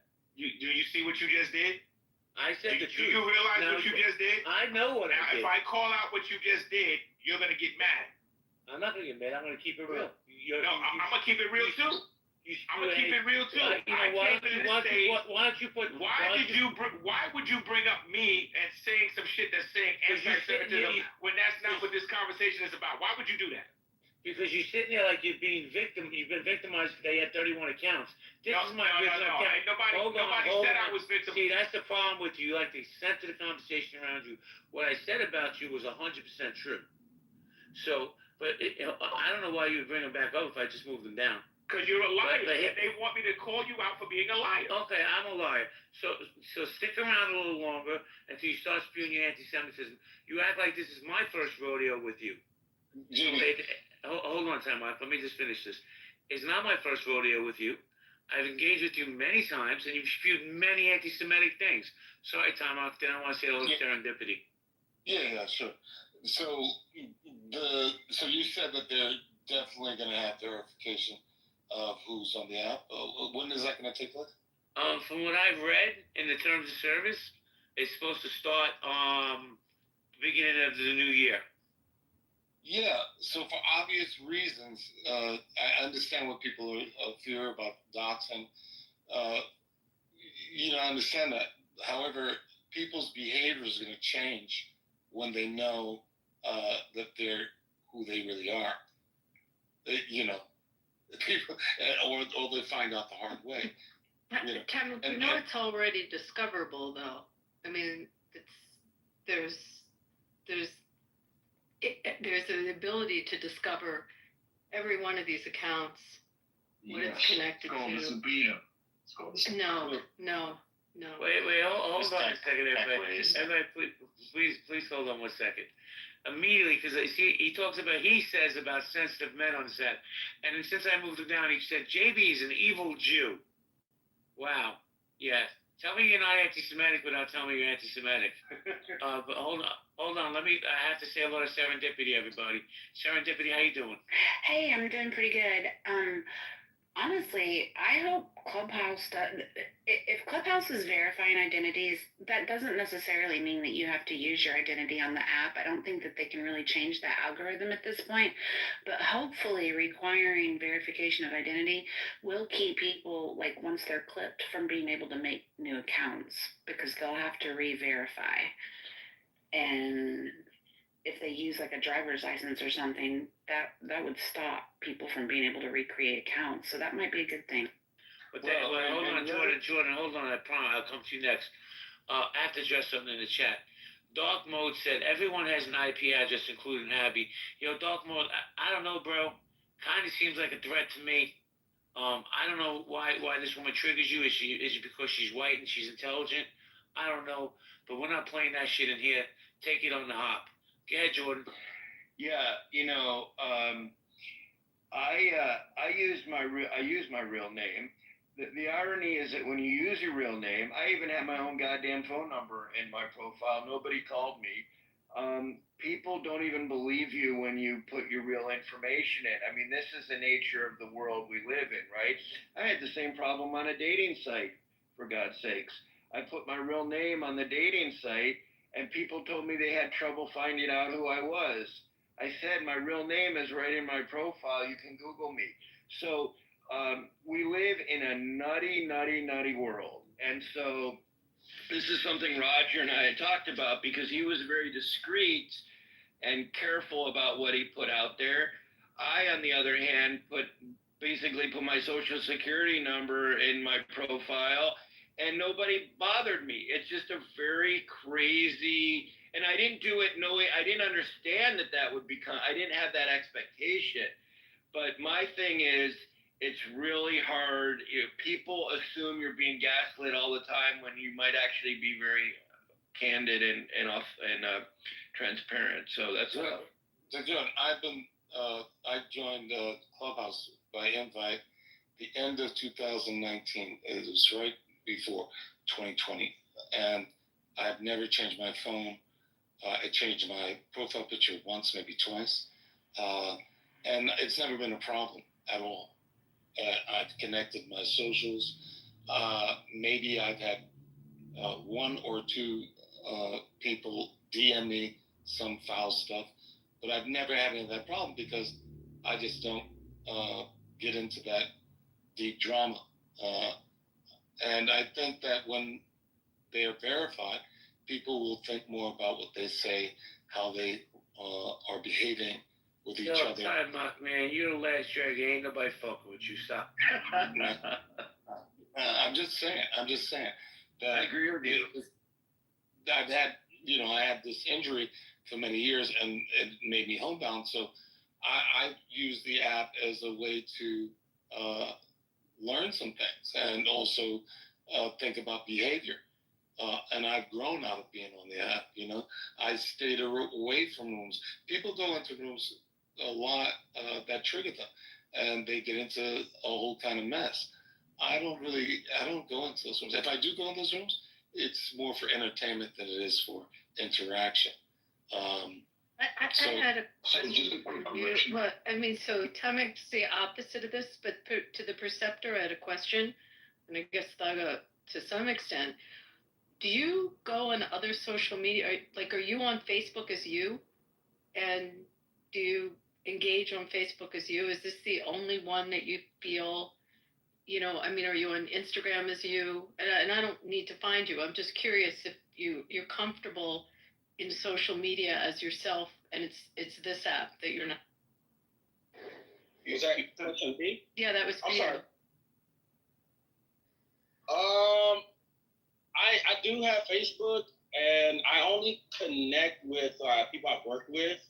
I'm rarely on there. I'm really rarely on there now because I just started my doctoral studies. So, but most of the time I'm really talking to family. I might here and there talk about sports with people, but that's about it. How I kind of connected to you as far as my situation where I believe I got doxxed was I was in a room where it was very much contentious. And so a week later, that's when I had started getting these random text messages. So I was just I had to put two and two together. Just curious if it's this app. Well, Council, let me ask you a question before I go to Braulio. I'm going to come right to you after I go to Abby. Listen, sometimes I have conversations with you, and I don't understand what you're saying because you speak legalese. Can you speak English for me, please? What is exactly doxing, Abby? Yeah, doxing is sharing. Well, it's first of all, it's defined differently in every state. So there are 50 definitions of it, and there is no federal law on it. So there's sort of a generic way to describe it, where it would be the intentional use, and the intent is very important, to take personal and identifying information, and with the intent to harm someone, to publicly disseminate it in order to cause them harm. And I'm just I'm saying this off the top of my head, but again, every state is different. In some states, it's a misdemeanor, criminal, Probably in some states, it's a civil penalty, so you can sue on it. Again, there's no federal law, so there's federal laws with respect to stalking, and there's also state laws with harassing and stalking. But the actual doxing doesn't exist in Well, let me So I did my best to give it, but like your state, I would tell you just Google what your state's definition is. But it as a crime, you'd have to show it had the malicious intent, and with the expectation that the sharing would in fact result in harm. But And let then me let me just end with this. And in a civil setting, the person that resulted in the victim of it would have to show they'd have to show their damages, what damages it incurred as a result of it. So that would let be me civil. let me ask you this Do my follow-up best. question. Well, I appreciate your best. But let me ask you this follow-up question. I'm going to go to Braulio. He's still there. Okay. Are these social media apps, are they responsible, or can they be held liable for doxing? It's a big Supreme Court case, right? It was against Twitter. Gotta remember the name of the case. I gotta find it. Bear with me. But no, and well, it's not just that. We have remember it was Twitter that was sued, I believe, in that case, and we also have federal law that basically immunizes them. I am sorry that I cannot remember what the number is of the law. It's something 03 or something. Someone 703 or something. All right. No, Money, man. Let me- That's the law, man. Hold on. Let me go to Braulio because he's been patiently waiting. Braulio, are you there? Hey, no problem at all. Is everybody in this room Jewish? No. I'm asking because when I joined the room, the conversation has been having so many layers. I'm not Jewish myself. I'm Portuguese. I live in Montreal right now. But that's okay. Nobody's perfect. Good one. I'm a full-time professional photographer, and I'm a very successful professional photographer, and that's thanks to the Jewish community of Montreal, who have taken me in, even though knowing that I'm not Jewish myself, they've taken me in as their main photographer in their community. And if I can give my family a good life right now, it's because of this community in Montreal. My background, I come from an island in Portugal called Madeira Island, and it's like 99.9% white, conservative, Catholic, and a bit anti-Semitic, and that's the environment that I grew up with, right? And then when I moved to Canada, to Montreal, I was I don't know how you can quantify being anti-Semitic, but I was a bit anti-Semitic because of the environment that I grew up in. Right, that's what you would hear all the time, right? And I come to Montreal and I had this idea, and then I started working at a synagogue. I don't even finish high school in Portugal. I started working at a synagogue as a janitor. I was cleaning toilets and mopping the floor, and I started a photography business. And then I started. My first event ever was a bar mitzvah, and then it just grew from there, and eventually became such a big business that even the New York Times wrote an article calling me Montreal's bar mitzvah king of photography. So I just want to say to you guys, maybe this is off topic.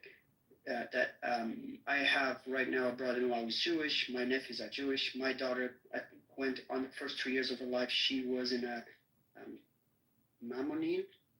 I don't want to say it wrong. Daycare.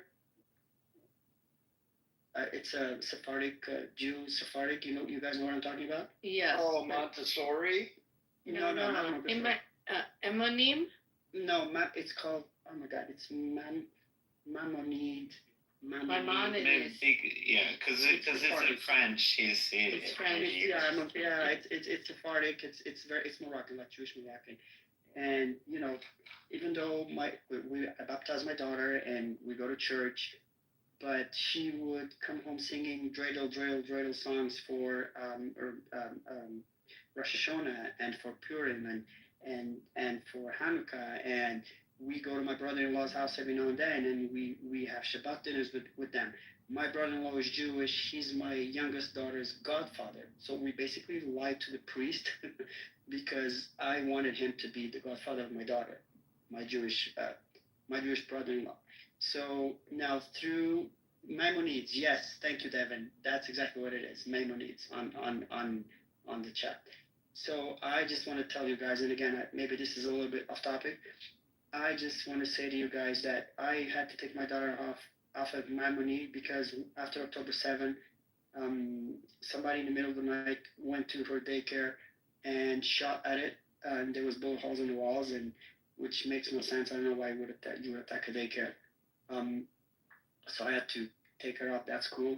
But through my photography, and one of the reasons where I started to stand out is because even though I was brought up Catholic, whenever I go to a church, I don't feel anything.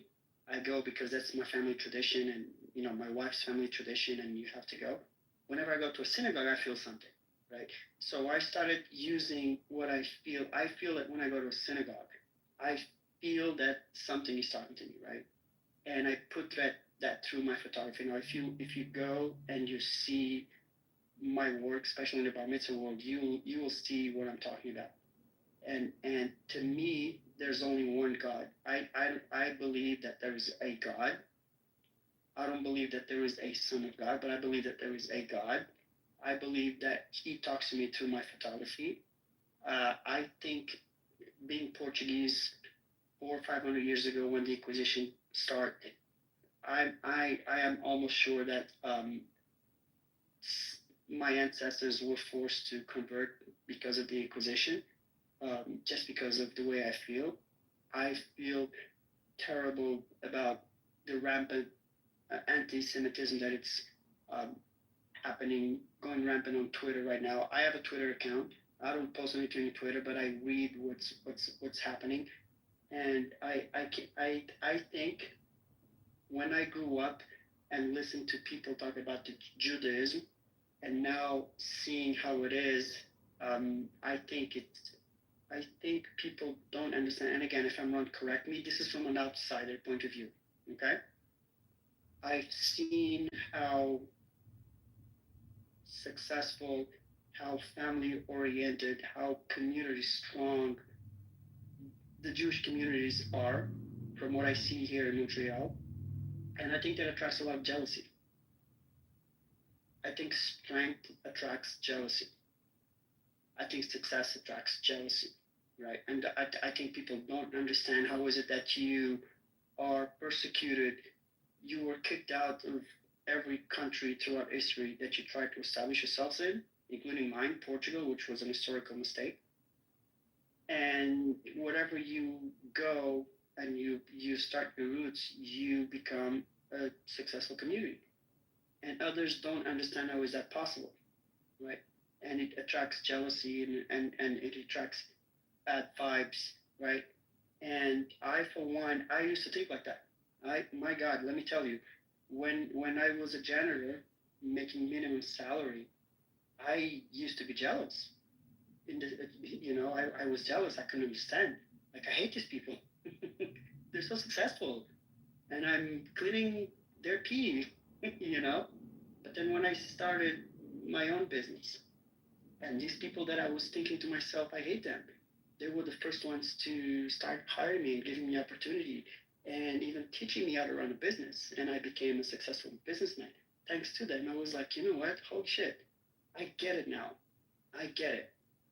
Family, communion, entrepreneurship, knowledge, understanding, all of that, when it's done by several people together, becomes a strength. And whoever doesn't understand that, for them, it breeds jealousy. Sorry, English is not my main language. It breeds jealousy. So my message to you, all of you, is there's a lot of people who love you. You're not walking alone. Man, Wow. I have to tell you something, man. No bullshit. I loved your entire share. You're welcome in my spaces anytime. I really hope you cash in your ticket and you can see the rooms in the hallway. I wish more people thought and spoke like you, because that will bring unity instead of division.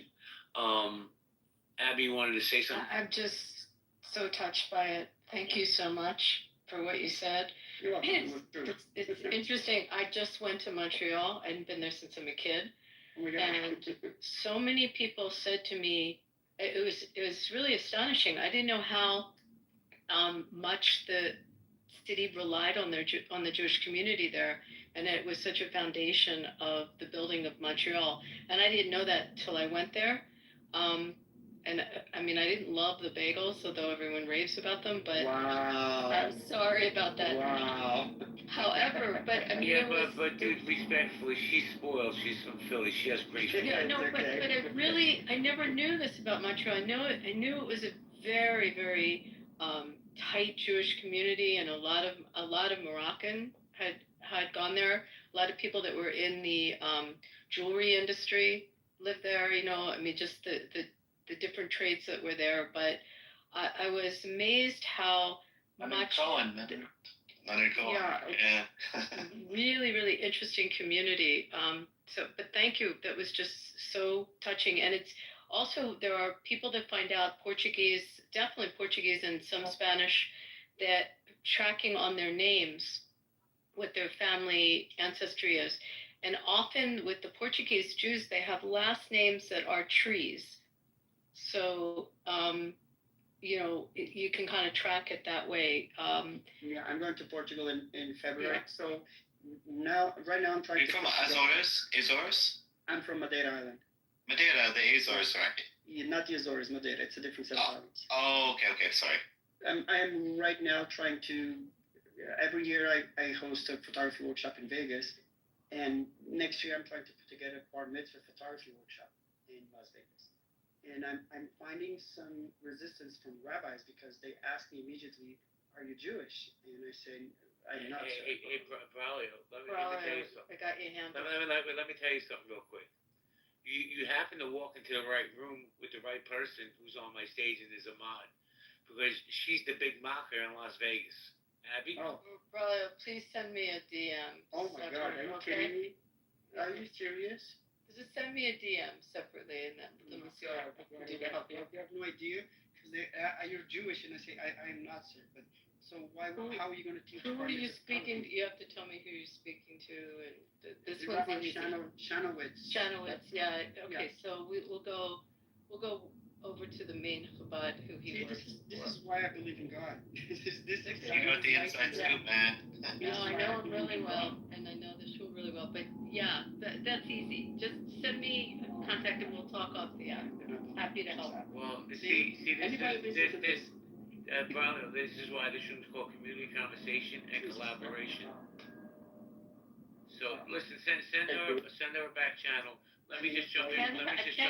What slot machine to play, but I can definitely help you with that. So. No, I don't play. I don't know that. Don't play any of them, man. No, that's a bad idea. Every time I go to Vegas, I've never played a single dollar. Well, you're smart. Keep your money that way. Yeah. But guys, I gotta get going. I don't know if the mods want to keep it open, but I gotta get going. It's almost 12 o'clock here, and I still gotta take care of my puppy. So Abby, I know you're gonna say no, but Abby, you want to keep it open? It's up to you. Abby? Silence is acquiescence. Silence is acquiescence. Hey, what kind of puppy you got? I got a Shih Tzu. It was an impulse buy, and he's driving me crazy, but I love him. I got divorced and I got a puppy. Man, I got an Amstaff. He's about 8 months old. Wild ass motherfucker, man. God. Anyway, Abby, do you want to keep it open? If not, I'm gonna scoot too. I would see if Dr. Jordan does, but I'm gonna. Abby, I just sent you a message. Okay. I'm absolutely happy to help you. Oh my God, I can't even believe it. Hey, Braulio, this is how you pay that back. You cash in that pink ticket. You keep coming back to my rooms. Absolutely. Jordan, you gonna keep it open, or you gonna go to sleep? I mean, I can keep it open for a bit. I'm reading stuff, but yeah, if people want to hang out a bit, I'm happy to keep it open. All right, do me a favor. When you leave, just close it down. Everybody have a great night. Council, I appreciate you, Braulio, man. I'm glad I got to meet you. And everybody else, have a great night. Stay safe.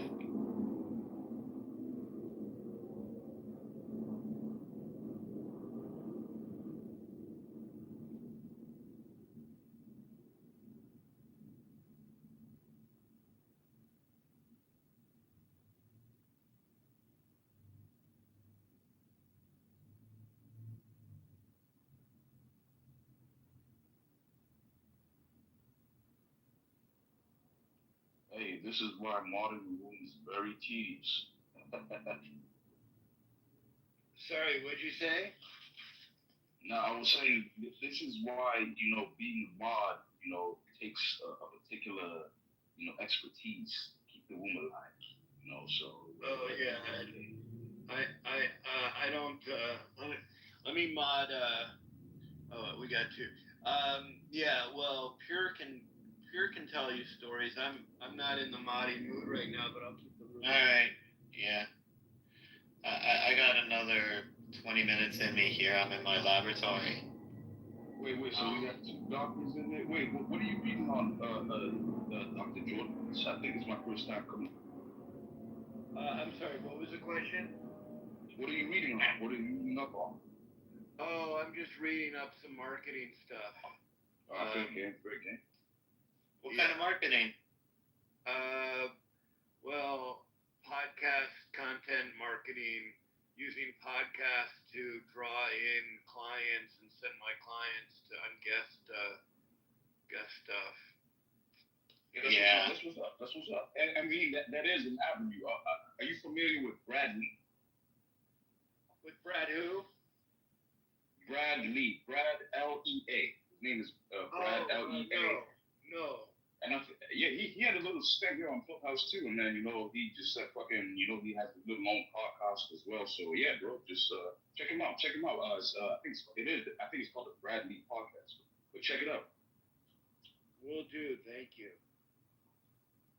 Hey, Dr. Jordan. I try to do marketing once in a while. I don't know. My Instagram's pretty good. But man, it's exhausting, eh? Like having to keep up and do so many different avenues, and it takes some short-term thinking, long-term thinking. Yeah, I mean, I don't encourage everybody's trying to build a following and post and constantly. I'm not representing talent. I don't. Some people, if they really love it and they're good at it, that's great. But yeah. I think we're depending on what industry someone is in. If they want to be on a speaking bureau or publish books and stuff, they need to look strong in their field. And just because they have a strong social presence doesn't mean that. So that doesn't mean it can't help. But excuse me. I think there's different ways to really brand and market yourself. Well, it sounds like that last Portuguese guy got his corner of the market. Yeah, he did. I mean, he did. He did. I was thinking, oh God, this not only did he learn business skills from the Jewish community, he learned how to network. He just came right in. Exactly. He told his story and he got his game going. So. Well, when you speak with sincerity like that, people love it. Like, and not just the Jewish community, every community. If you're very sincere and you put out good work, then, I mean, that's the good thing. But he's in the city, right? Yeah, but I knew the second, if you saw, I posted, he's a bar mitzvah photographer before he even said that, because I knew immediately that he was on the bar mitzvah circuit. I mean, whatever. Nothing wrong with it. That's great. No. Hey, and what kind of doctor are you into, if you don't mind me asking? I used to be a zoologist and a veterinary scientist, and then as a science writer, I started representing other subject matter experts, and so that's what I do. So matter of fact, I'll put a link in the chat. Relating to like a speaking doctor. This is Dr. John Bergman. He's like on the chiropractic side, the holistic side. So I don't know if you're familiar with him, but I'll put the link in the chat. Check it out. Okay. All right. Thank you. Even more than the Brad Lee, to the extent that y'all are both doctors. because I think Brad Lee is more on the business side, but yeah, Bergman is more on the like medical, or not even medical, but just the health wide side. Yeah, I mean, I don't even deal with like, yeah, people may know me by that, but I'm not even in the science side anymore, other than to say that, like, if I work with someone with a science background, I might be more poised to help them because I understand where they're coming from. But what I really love about my field is that I get to meet people in all kinds of fields these days, and not just in the science and health industries. Hey, that's what's up. What's up? What do you do, Lord? What do you do for work? Yeah. I'm from somewhere in East Africa, and I just manage the books mostly for like my family businesses, which is mostly farms, cows, and a bunch of crops. So Ethiopia or where? Oh man, hey, look, we were talking. Look at the title. Like we were talking about doxing, but Kenya. Okay, my heritage. Kenya. Okay. Yeah. My mother went there, I think, about 3 months ago. Oh, that's what's up. Wait, where did she go? Where was she? She went Why didn't you go with her? She went safari. Oh, well. You did not go with her. Oh man, I don't have the. No, I'm still young. I need to make more money and then I'll go. Wait, how old are you? Don't mind me asking. Well, I'm 46, but. What the fuck? Yeah. But it literally cost her. Yeah, it literally cost her like, $10,000 or something to go. So. Oh no! Oh man, yeah, that's probably with the travel agency that she got. Yeah. How long was she there for? I think like 3 weeks.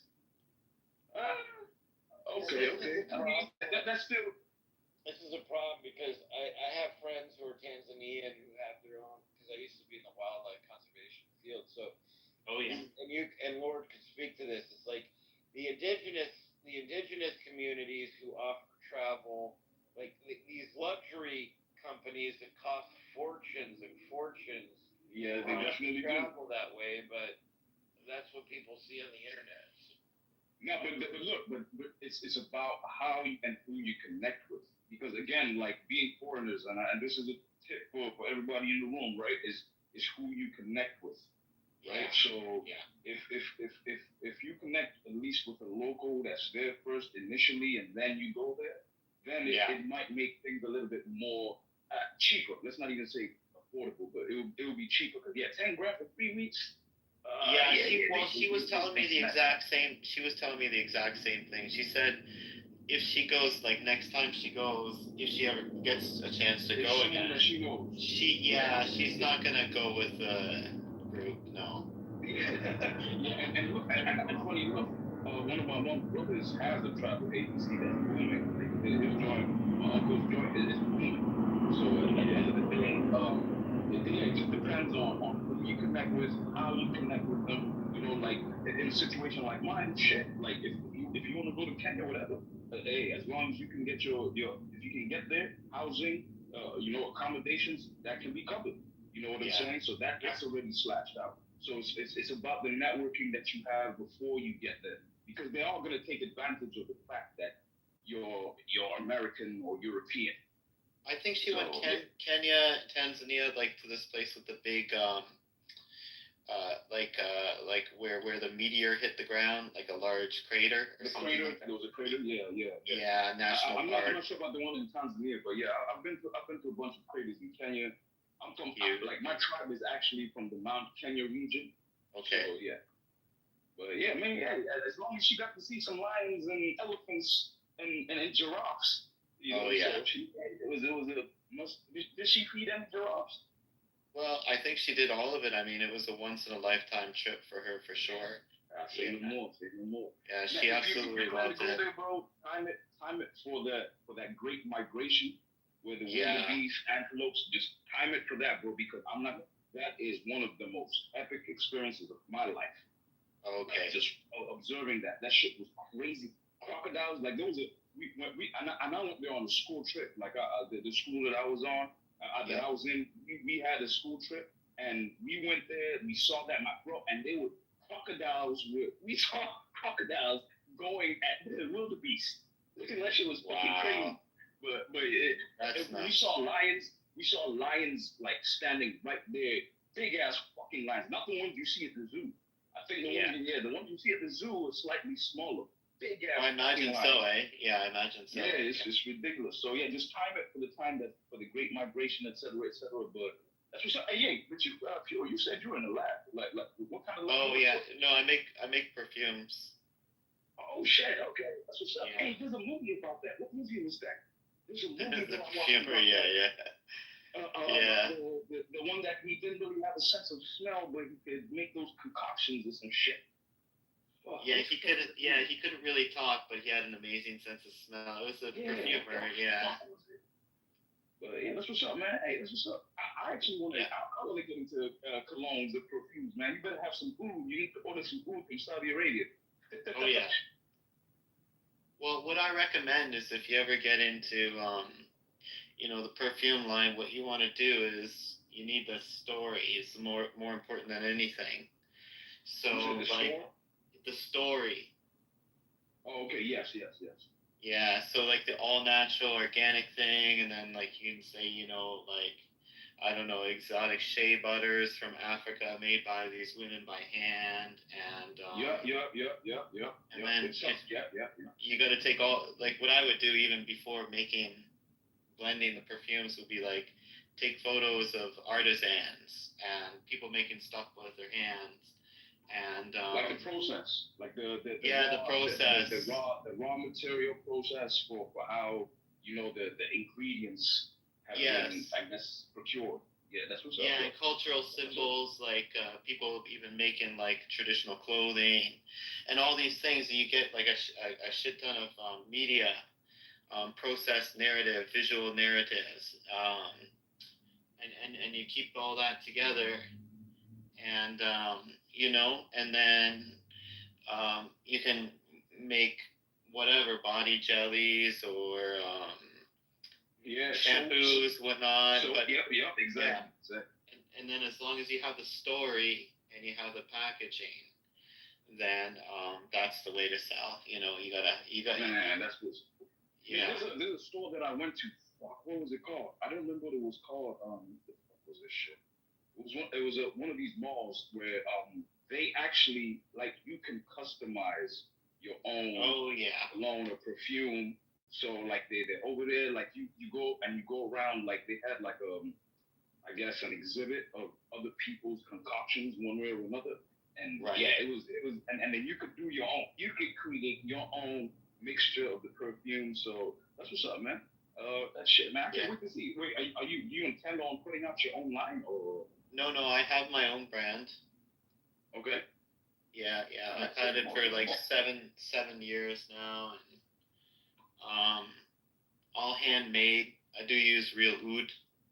Do you have any? Do you have any tobacco? Food infusers? Yeah. Oh man, I'm gonna tap in, bro. Yeah. I'll put my site in just a second. I can put it in the chat. Here's my site. Yeah, man. Cause I'm a Burberry guy. Like for me, I've always loved Burberry. For some reason, I don't know why, but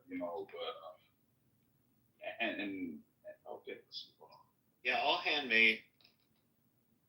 But now my big project is that I work together with the geisha. If you know who the geisha are, the Japanese. The geishas from Japan. Yeah. So I work with them. I'm the only perfumer. I'm the only one. Okay, that's gonna be a story to tell. That's gonna be a story. Damn, bro, this shit $1.70. Holy shit. Okay, all right. I'll fuck with it. I'm up with it. Cause this is what Burberry Hero is. Like my new favorite fragrance is the Burberry Hero. The one in the brown container. So yeah. And this looks like it's in there. Hey, Hanson. Hey, how's it going? Yeah, good. Just in the laboratory, just putting together some perfumes, and that's it. I've been so lazy this entire summer.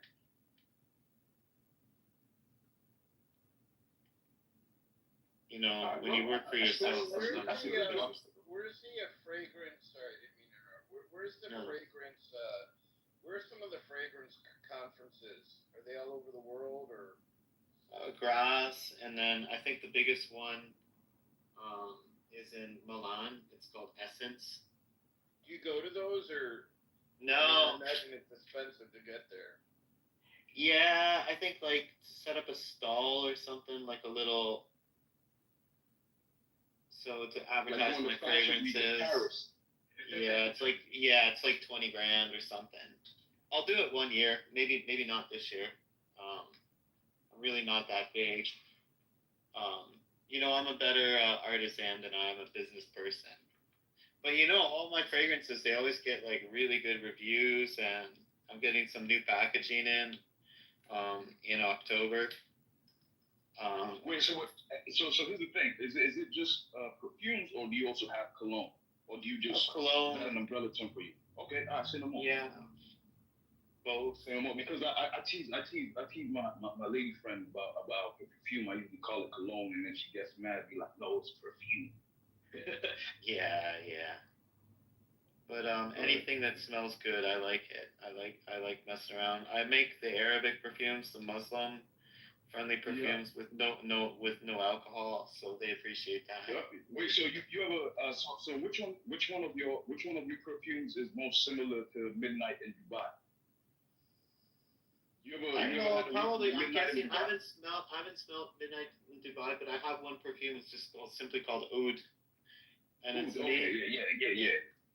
It's made with a specific oud from the Jalali family in the Assam province, which is like the furthest east province of India. Really, really good oud oil. Yeah. It's really smooth and soft and smoky and ambery, so it's a good perfume. Yeah, and to like put your horn a little bit, like I want to create my own like perfume cologne line and use wood from the region of where I'm from. Like I was telling you, I'm from the Mount Kenya region, you know, and I want to refine particular woods, you know, and you know, immerse them with, particularly tobacco. I fucking love tobacco. I'm not gonna lie. You gotta have some tobacco in there. Yeah. Yeah, and then see where it goes from there. But I think that's something for, you know, once I've established myself a little bit more properly, and then you know I can get into all of that.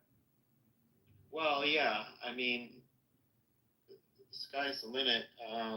If you're doing the branding, it's just all like I was saying. It's just all about the story. Yeah. You know, so. How you strike the chord in someone's heart.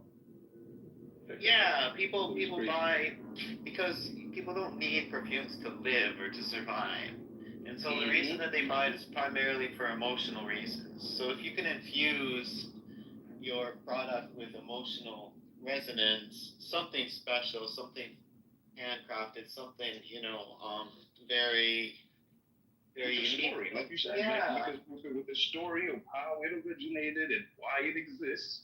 You see, like for me, my story is gonna be like, hey, this is wood from, you know, my ancestral region where we've been for thousands of years, etc. Funny enough, it taps into the title of the room with culture. You know, if it's a culture, you know, like even look at incense. Like I don't know how much incense like is used in traditional Jewish settings. You know, but yeah, there's those aspects of it. Well, I'm not Jewish myself. I did study Judaism, but the Jews have been using incense just like everybody else in the Eastern Mediterranean for probably fucking since the beginning of time. Yeah. But everybody has. Actually, everybody has. The frankincense and myrrh. You know, you read that, you can see that in the Torah. Oh yeah, you can. Yeah. It's Oh man, I'm seeing one of your perfumes, one of your joints over here got patchouli, man. Patchouli is actually one of my favorite scents, man. That's great. I love patchouli. Yeah. Oh yeah, that's right. I love patchouli. Patchouli is a beautiful. There's a particular material called patchouli absolute, which is just like it's gorgeous. Patchouli Absolute. It's a different kind of patchouli. I love it. Oh man, I'm definitely about to bookmark this website. I might make some purchases in the very near future. Just to get a whiff of it. Just to get a whiff of it. Yeah, I'm putting together the sample pack section. I like for mine is cologne, watches, and pens. I fucking love pens, cologne, and watches. That's my tidbit. Oh, well, if you're talking about pens, man, African hardwoods are like what you want for your pens with. Hey, my brother, the last time my mom was home, my brother sent me a quill with ink, and he told me to write a chapter for a book for both of us. Write a chapter like Lord of the Rings based on Lord of the Rings that we can create for ourselves, blah blah blah blah, with this and that. I was like, oh, bet. Yeah, pens are nice. Pens are. I mean, they say pens might be a little sore, but in any case, I think I'm gonna call it a night in here. Okay. Yeah. Like I was saying earlier, man. Sometimes when the main mod, decides to take a hiatus, the room takes a different turn, and then we have to be the ones doing this shit. From that. No, but I really like the fact that this room, like, it ended on such a positive note. It's really good. Now, JB's rooms are cool, man. JB's rooms are cool. He keeps it civil. He does. Anything from JB's rooms are most certainly civil. As much as he might have his. I've been kicked a couple times. He always kicks me. I get kicked out by everybody because I'm. I've been kicked a couple times, but generally it's a generally civil room, and he's a good guy. Can't fault him for that. But I'm blessed, bro. It was a pleasure meeting you all and chatting with y'all. Jordan, check out Jordan. The link, bro. It's Bergman, John Bergman, Dr. John Bergman, DC. By all means, and for your podcast, and that might help you with your direction, especially with your expertise. So by all means, because you got a PhD. For you to be a doctor, you got to have a PhD. So yeah, and he's a fellow doctor, and I think he's achieved what you're attempting to get to. Oh, thank you so much. I appreciate it. Stay blessed, guys. Stay. Okay. Yeah, man. Okay. Well, Dr. Jordan, call it a night. Yeah, I'm getting tired, but. All right. Have a good sleep, bro. All right, you too. Bye. Bye.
Do you support Palestinians or Israelis, project? Well, let me just say this, right? Because that question is problematic for me as an American because I don't know a lot about. For me to pretend like I know a lot about what's going on over there would be a lie. What I do know is people are dying on both sides, and it's a tragedy. And I'd like to know what can be done to. First of all, I think we could agree that Israel's not going to go anywhere. Is that a fair statement? Yeah, I can see that. The only issue is when you said people are dying on both sides. How do you see that as to be true? Well, I think when I mean, Israel was attacked in this recent altercation. Israel was attacked. There's no doubt about that, and innocent people died as a result. I think that's true, isn't it? Isn't that true? You said dying, meaning it's happening as we speak. I don't want to get into that's fair. Right. My use of the word "dying" maybe not be correct, but people have died on both sides. Is that more of an accurate statement? To some extent, yes. What I'm trying to get at is what can we do to ensure that doesn't happen moving forward? What can be done? Palestinians need to be given their autonomy. Do you know anything about what happened before October 7th? I have some knowledge, but why don't you tell me? Well, it's Amir might be the best person. He really can dive deep into it. But basically, if you think October 7th was the beginning of all of this, that's not true at all. You do know that land was unfairly annexed by Israel. There were people that were expelled from their land. There were multiple times where there were, even if you look at the founding of the Israeli state, there were Jewish terrorist groups that terrorized the British, who actually had the mandate of Palestine, blew up hotels, blew up railways. They threw so much terrorism at them to force their hand. And all of this over the years, I'm not even sure if you know, the West Bank, which is Palestinian, they have over 700,000 illegal Israeli settlers. Meaning they walk in, they take you out, they take your home. Every single day, if you type in West Bank violence, every single day, since they've stepped foot, the Israelis illegally, has recognized illegally, there's violence every single day. Children are taken for throwing a rock, Palestinian children, thrown into Israeli prisons without due process, where there's evidence of sodomization, there's starvation, there's no due process. They could be sitting there for years before they get any type of representation. Now, when we look inside of Gaza, if you just see the violence that takes place, of the idea of soldiers that walk in, you'll see murder that takes place constantly. There has been a blockade of aid, and there's been a occupation. So what comes and goes out of Israel, out of Palestine, out of Gaza, has been heavily controlled by Israel for decades.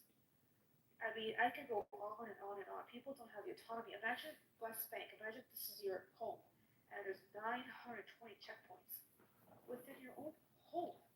You get checked. If you want to just go 10 kilometers from point A to point B, it could take you hours. So there's been a lot of injustices. There's been a lot of murders. There's been so much that's taken place for the last 75 years.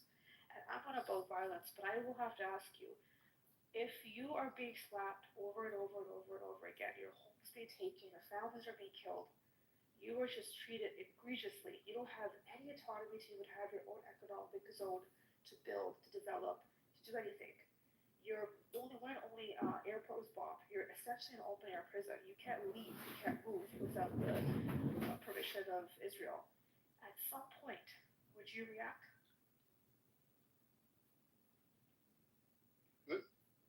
Let me answer that by saying this. And like I said, I don't have any.